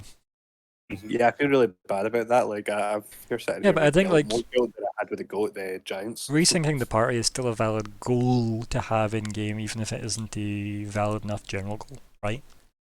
I definitely think that is something that is maybe worth having, is making sure that there is like a synergistic battle plan for things like that, such as don't all run off into the dark alone. It's probably a good start. Yeah. Especially Yeah, I was going to comment sort of as I said, that let's pack up the camp and move. I was going to throw in said as a disappointed father. Yeah, yeah. Like, Type this vibe. location has been burned, chuck away your phones, break Yep. the SIM cards, and let's move on. Yep. See, the thing that does kind of thing me with that though, and it's going to have to be obviously a conversation one day, is like I feel like with this stag especially, like I was just kind of picking up that, like, for instance, when it was down at that first area, and then when Flea Bite went down, it disappeared and it went somewhere completely different, and I kind of feel like I need to be alone, if that makes sense, because if it knows someone else is around and it's not appearing, you know what I mean? That's the kind of vibe I'm getting from it, which then worries me that I might have to run off on my own again, like to It's just follow appeared after it. in front of all of us. Well, in front of you, but you're with all of us. Yep, only he saw it. Yeah, that's. Yeah. He's hallucinating. I think was it your Mushroom. dad in the chat that said something to do with it was the mushroom soup from Yeah. the night before? It was last Yeah, night, yeah. mushroom Too many soup, mushrooms. yeah. Teas. Yep. So yeah. But yeah, a goal like that what Alexander was saying might be good about Patty. But that's not, as we discussed, it's not really like having a conversation as a party isn't Yeah. really a goal. Like, Oh yeah. just having that conversation is worthwhile though, right? So everybody's on the same page of, because keep in mind, arguably you're kind of putting your faith in Thoden to get you up this mountain ultimately, right? As a guide. So realistically, if he feels the need to put his foot down and say, until further notice, don't do this, and then it's up to you to agree or disagree, right? That's it. That's as far as that goes, because it doesn't make him in charge, but it does kind of make him the regional expert, I guess is the best way to phrase that. So Yeah, I was going to say alpha, but let's not throw that around. no. who's the assistant to the regional expert. Yes, I think that's Vanger currently. Yeah. Yep. Who is just more inherently good at the job, based on the fact that he has a strong connection with nature. And despite that, not proficient in the nature skill. That's fine. Survival's more important than nature anyway, right? Right? You're more of a decay kind of guy anyway. So yeah. If that's the case, then Thoden, any obvious suggestions for the general goal slot?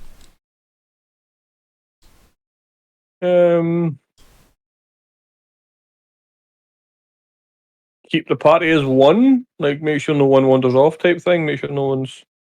Something like that. Make sure we all stick together. It's a hard thing to Because pull off if you're not going to literally chain everybody up at night when you need to sleep. Yeah. I have rope. So, I mean, if you're willing to go to that length, you need to give me like a time limit on that, and we'll see. You see what I mean? Like, some things are hard Yeah. qualifiers. Yeah. Use my rope, but not my chains. Chainsaw in my hand. I think there's just it's the kink barrier that we're drifting Yeah, between. yeah. That's all it is. Yeah.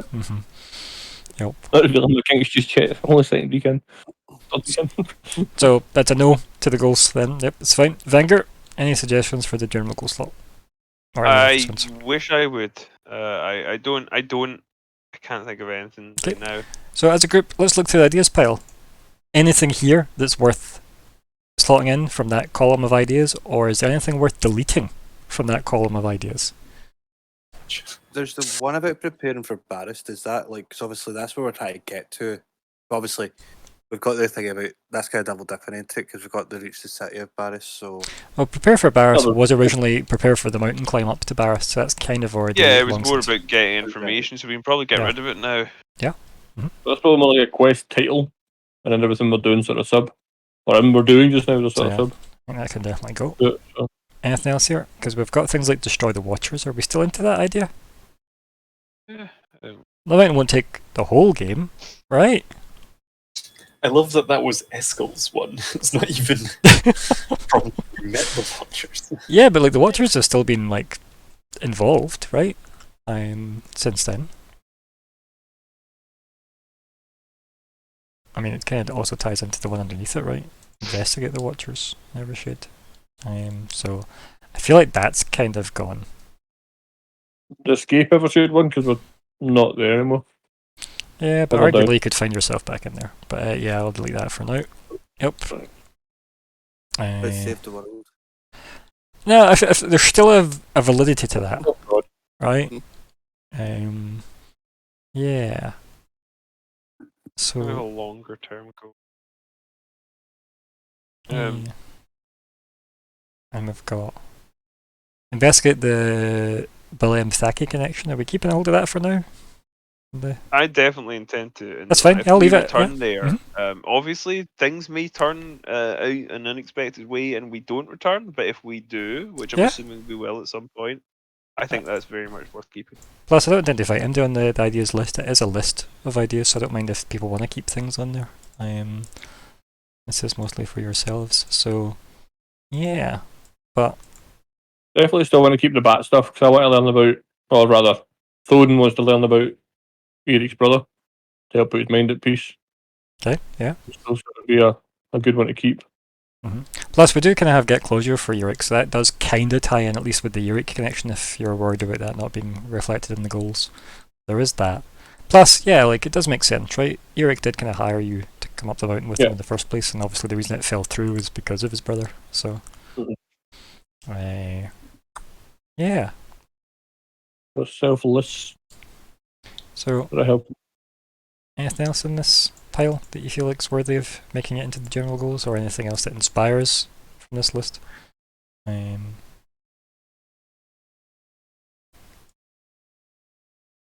Or use. Are we good? It's probably worth giving you a bit of time to think about this because it is obviously a blank slot worth XP. So a lot of those are a wee bit long in the tooth goals currently. Right, has Fleabite found a way to reinforce the bag of holding yet? No. And did you not use the other bag of holding then? Well, Or is it still the same one that there is only one bag of holding. right.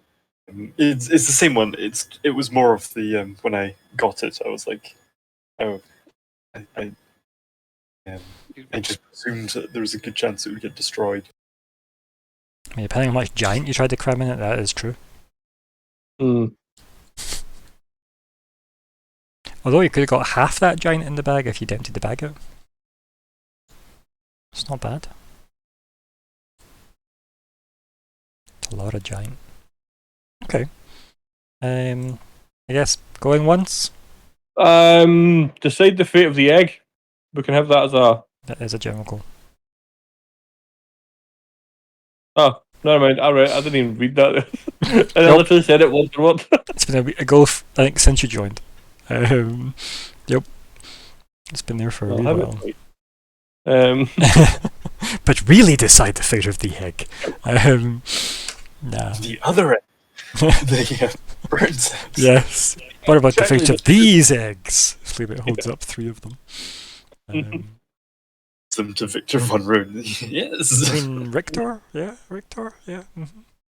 Victor von Roon. Yeah, Richter von Roon. Yep. Just give it. That's it. Yeah. Victor von Run. Richter I have not. Trontrun. I'm at a loss here. My mind's went blank for this, but That's fine. the thing is, everything we're given is sort of general goals are too vague. You know what I mean? There's not. It's okay. Going twice, anybody? Forest. Find a way out of the forest. No. because you're not lost in the forest yet, Challenge. right? Exactly. Can you see how the assumption would be that you'd need that to be a goal, right? Like finding out the forest is either part of getting past the forest zone of this treacherous journey, or I would never have intended you to get past it, and there's another option, right? So it's Visual not. for the forest. Yeah, see if you look at trees. Just look at the window. Assuming you have trees outside your window, yeah. Yeah, well, You know what I meant. yeah, I still couldn't resist answering that way. Yeah. But no, there is no artwork of what I imagine Mount Barris to look like, because yeah, it's quite a difficult thing to imagine. But trying to make something feel treacherous enough and yet not quantify it so that it feels mysterious enough, yeah. Imagine that as a mountain that you can't see the top of. There you go. Hopefully that was Very big. visual enough. Yeah, it has to be. But you're pretty much just going from like stony, craggy, kind of grey slate terrain into some slightly more lush indoor terrain. There you go, indoor. That'll do. Oh, Yeah. So destroy the shield generator could be a good goal. yep. Don't fly into a tree in a speeder. Befriend the locals. Find Ewoks. Or Eat and specifically avoid them. Yeah. There.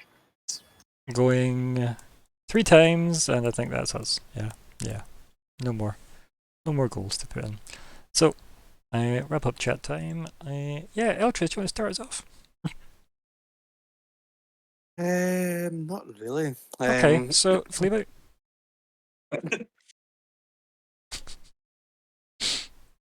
I don't know if we're being serious. It depends. Do you want to go first? Well, I feel like Fleabag was about to speak there, so I'll let him go first. Fleabag. We'll go first. Yeah, that I'm very much looking forward to the fact that I can lift a giant's hand with Mage Hand. That's mad. Um, I'm glad I double checked that second search though, because that led to the shenanigans being possible. it's part of me did also like the thought of just pulling out this hand the exact same size as Fleabite, like barely being able to hold it, and just like pulling it out and dropping it down somewhere in the comedy there. But now also being able to lift it with Mage Hand. Now there's the vaguest overlap into utility instead of comedy. The horribly slow rolling hand. And so we'll see. It was surprisingly difficult. I had to like really tap into being evil Fleabite and stealing the bird's eggs. That's like the hardest thing I've had to do. In the game. Yes. Like, my contemplation of setting fire to the Emerald Inn, all fine. But then I was like, oh, I don't want to steal a bird's eggs. That's really mean. Yeah, it's kind of mean. And I was like, oh, do I just stab the birds now? That makes... Yeah. But it's not... and it wouldn't even make sense to try and make Fleabite really sympathetic in that way, so I really want... No, I don't imagine that's too out of his wheelhouse, to be honest. Like, I could see that being, these are eggs, Fleabite eats eggs, the end, right, of that thought process. Yeah. But it is fair to be Alexander and feel bad about that, right? And curious to see when they were I think Eltris was saying about Eltris needing to be on his own for Night Repair. I was kind of hoping that if Fleabite could hide from Eltris, I did consider psychically telling Eltris something like, I'm going away I'm going back to the camp, but then staying there, trying to just make Eldris make them believe that feel. he was on the Mhm. and I'm not sure that. Yeah, the scientific method, right? Change one variable at a time. And with my fake Eldris as the control. Good old Feltris. So yeah, it's always just fun. Yeah. Silencing around with stuff. Yeah, and also seeing Fleabite as the go-to buddy as well. I like that. It is good. I also just like the idea of, as I said, the implied tension that did seem to come across in the way both you and Eltris were role-playing. It was good. It was good. There was definitely reserved behaviour going on at the possibility of something happening by going off into the dark. It's good. I like it. Anything else, bud? And I think also just in that we can try and be super cautious to try and make sure nothing happens, but then you kind of also want something to happen. Yeah, like half the fun is stuff happening, right? You know, I sense a trap, but now spring the trap. And we know who's responsible for the trap. Yep. Very Anakin and Obi-Wan of you. It's good. Just don't want to think who's who out of the two of you, quite frankly. Yep. Because, yeah,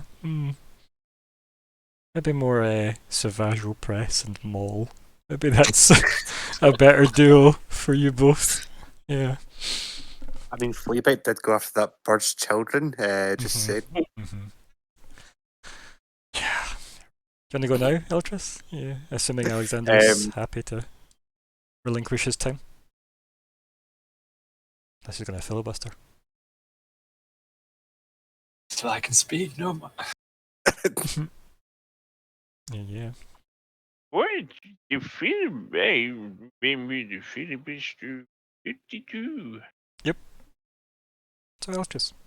So just kind of based on the Eltris and Fleabite duo, I would like to just begin by saying hello there, and moving on from that. Good. Yep. I have A very purred from Parks and Rec of you there. Hello Hello there, and furthermore, the next sentence. Yeah, exactly. Do you know, I still think about that sometimes. Like, I think it was like last week you said you were watching Parks and Rec, and you just thought of me, and I was like, "That's really cute." It And was it's 2 such a weeks ago, compliment. but it was. Was it 2 weeks ago? And I still don't understand why. It could be for the worst thing ever, but I'm like, thank you, I like that. I finished it a couple of days ago. My rewatch, it was glorious. Oh, it's genuinely so good. I love it so much. But what about this? I have extreme anxiety for next week. Okay. The whole stag thing has just absolutely scared me now. Like, I don't know, in my head I'm kind of thinking maybe like it's maybe got something to do with the Watchers, but then I was like, surely, like if it was like I was thinking maybe something to do with the Blood Prince thing, you know what I mean? But I was like, if it wasn't to do that, I'd surely recognise the voice. But would I? I don't know. As I said, it's definitely not a voice you recognise. Definitely not. I would let you know that. Especially if it was Sarah. I appreciate that. Thank you. Yeah.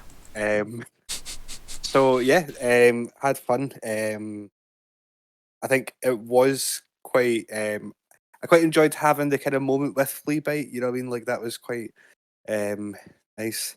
I traded off and took Feltris with them instead. Yeah, I know. And I think next session I'm going to get a shot of Feltris if we can make a new one. So there's two of me running about. But no, I quite enjoyed the kind of moments with Fleabite. I think they make a good wee team.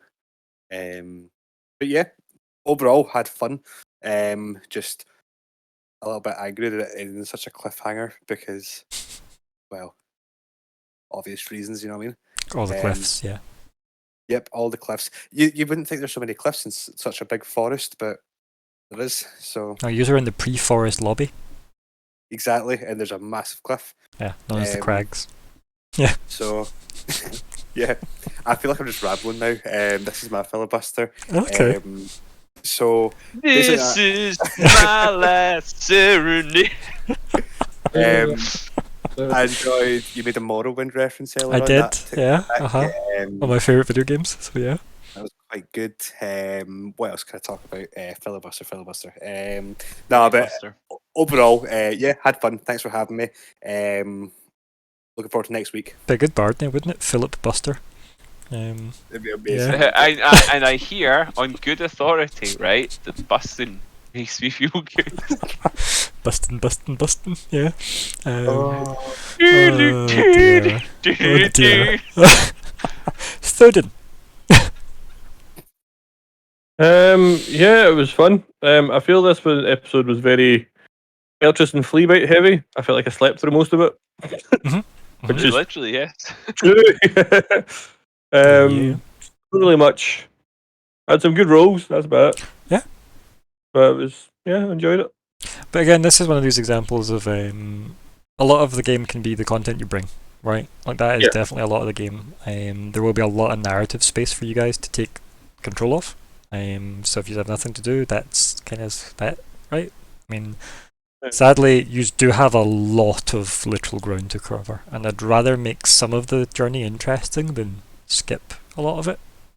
Because I could be like, okay, cool, we're going to do 126 rolls in a row, and we'll see if you've made it to the top, or I'll tell you at what point you died at. And that kind of sucks, right?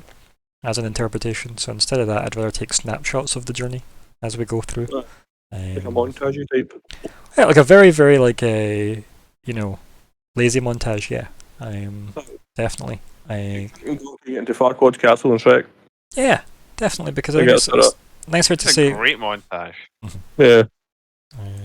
Definitely a good example, definitely. But this is it. Like this is how it goes.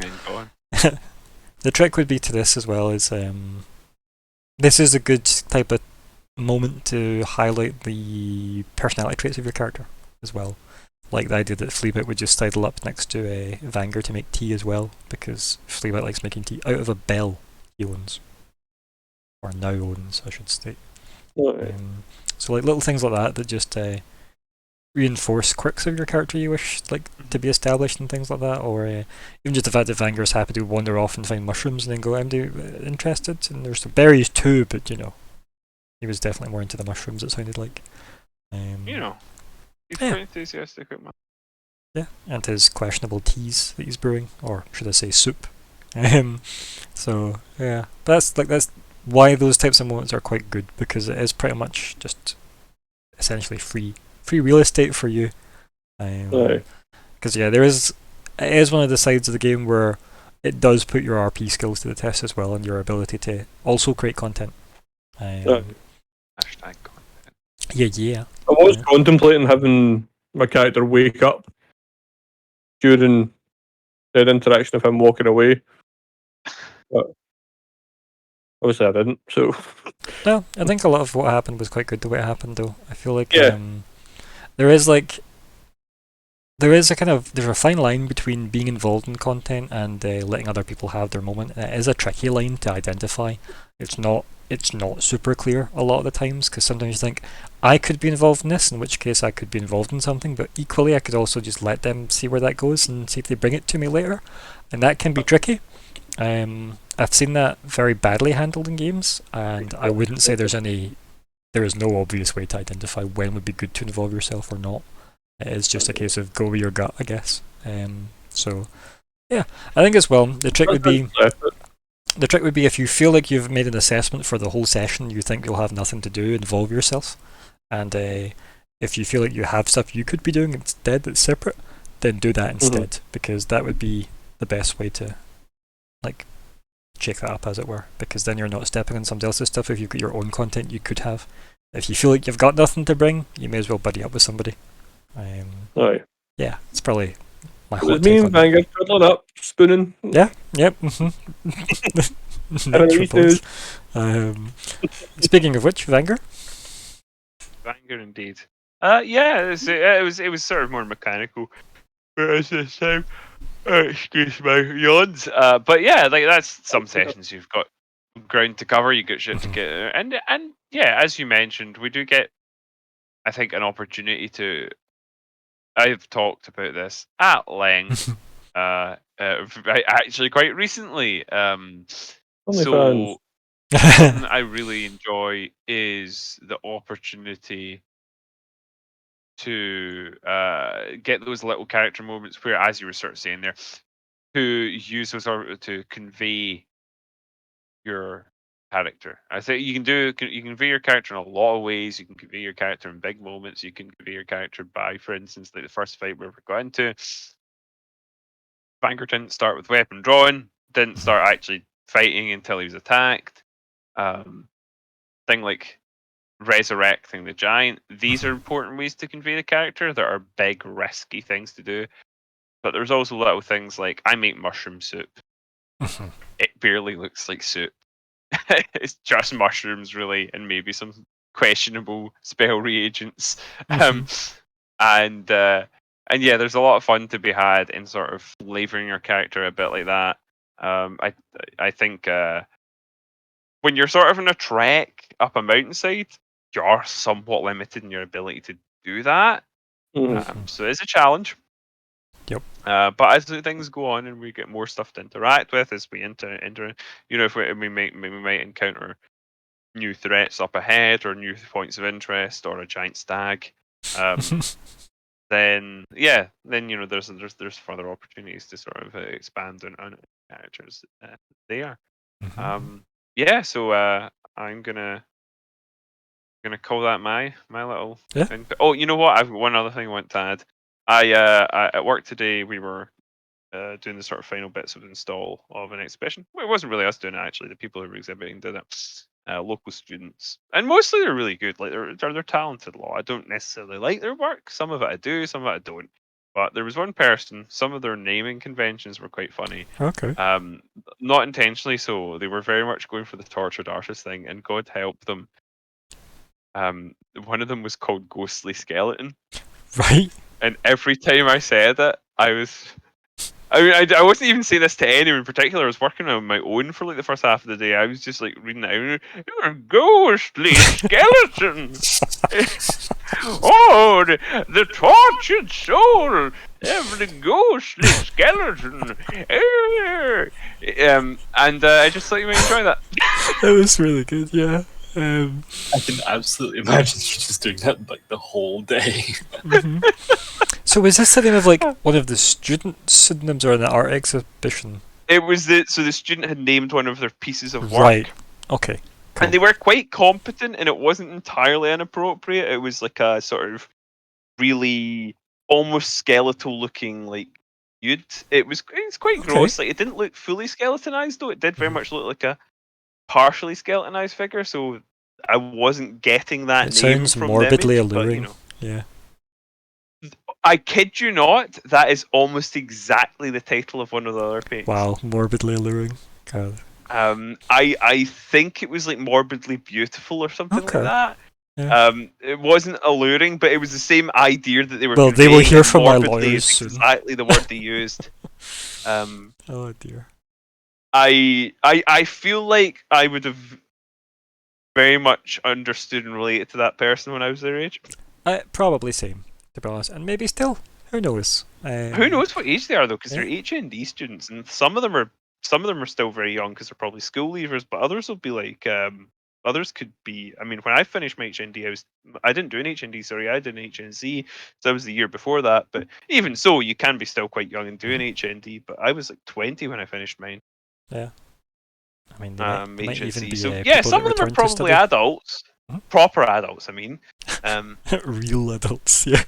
well, you know, like if you're 18, 19 because you left school and then did 2 years at college, yeah, you're an adult legally, but you're still in your teens, right? So you can be forgiven being an edgelord. Yeah. Yeah. Yep. Adulting is a thing. There is definitely checkpoints along the way that state what level of adult you are. Yeah. Anyway, ghostly skeleton. Ghostly skeleton. This is no judgment of the person's work. I wish we'd just called was deeply that amused the by their session now. names. Although If only there had been a ghostly skeleton. I know, well, you could have seeded that a bit better. Can I dig up a ghostly skeleton, Ryan? Are you sure? That's weird. Why not? There we go. Title done. Need audio titles, right? I just need to use a. I thought there was. Not a ghostly one, but there was skeletons, surely. Yes, and I suppose there was kind of like weird, kind of somebody can only see this weird stag that could be considered ghostly. You know, there was enough seed work done, I suppose. Yeah, but I was thinking more in the giant's cave. Good night, Diamond Knight. And I think on that note as well, I guess thank you all for playing. I thank you everybody that watched. Thank you me for running most of all. Thank you. And thank you. And you did well. I thought so. Right, I thought that was all right. Yeah, it's a spooky environment. I thought I conveyed me well. And yeah, it's weird. It's weird trying to have to learn everything you can about fake nature. But regardless, thank you all for watching. Thank you for playing. Say goodbye, everybody. Goodbye.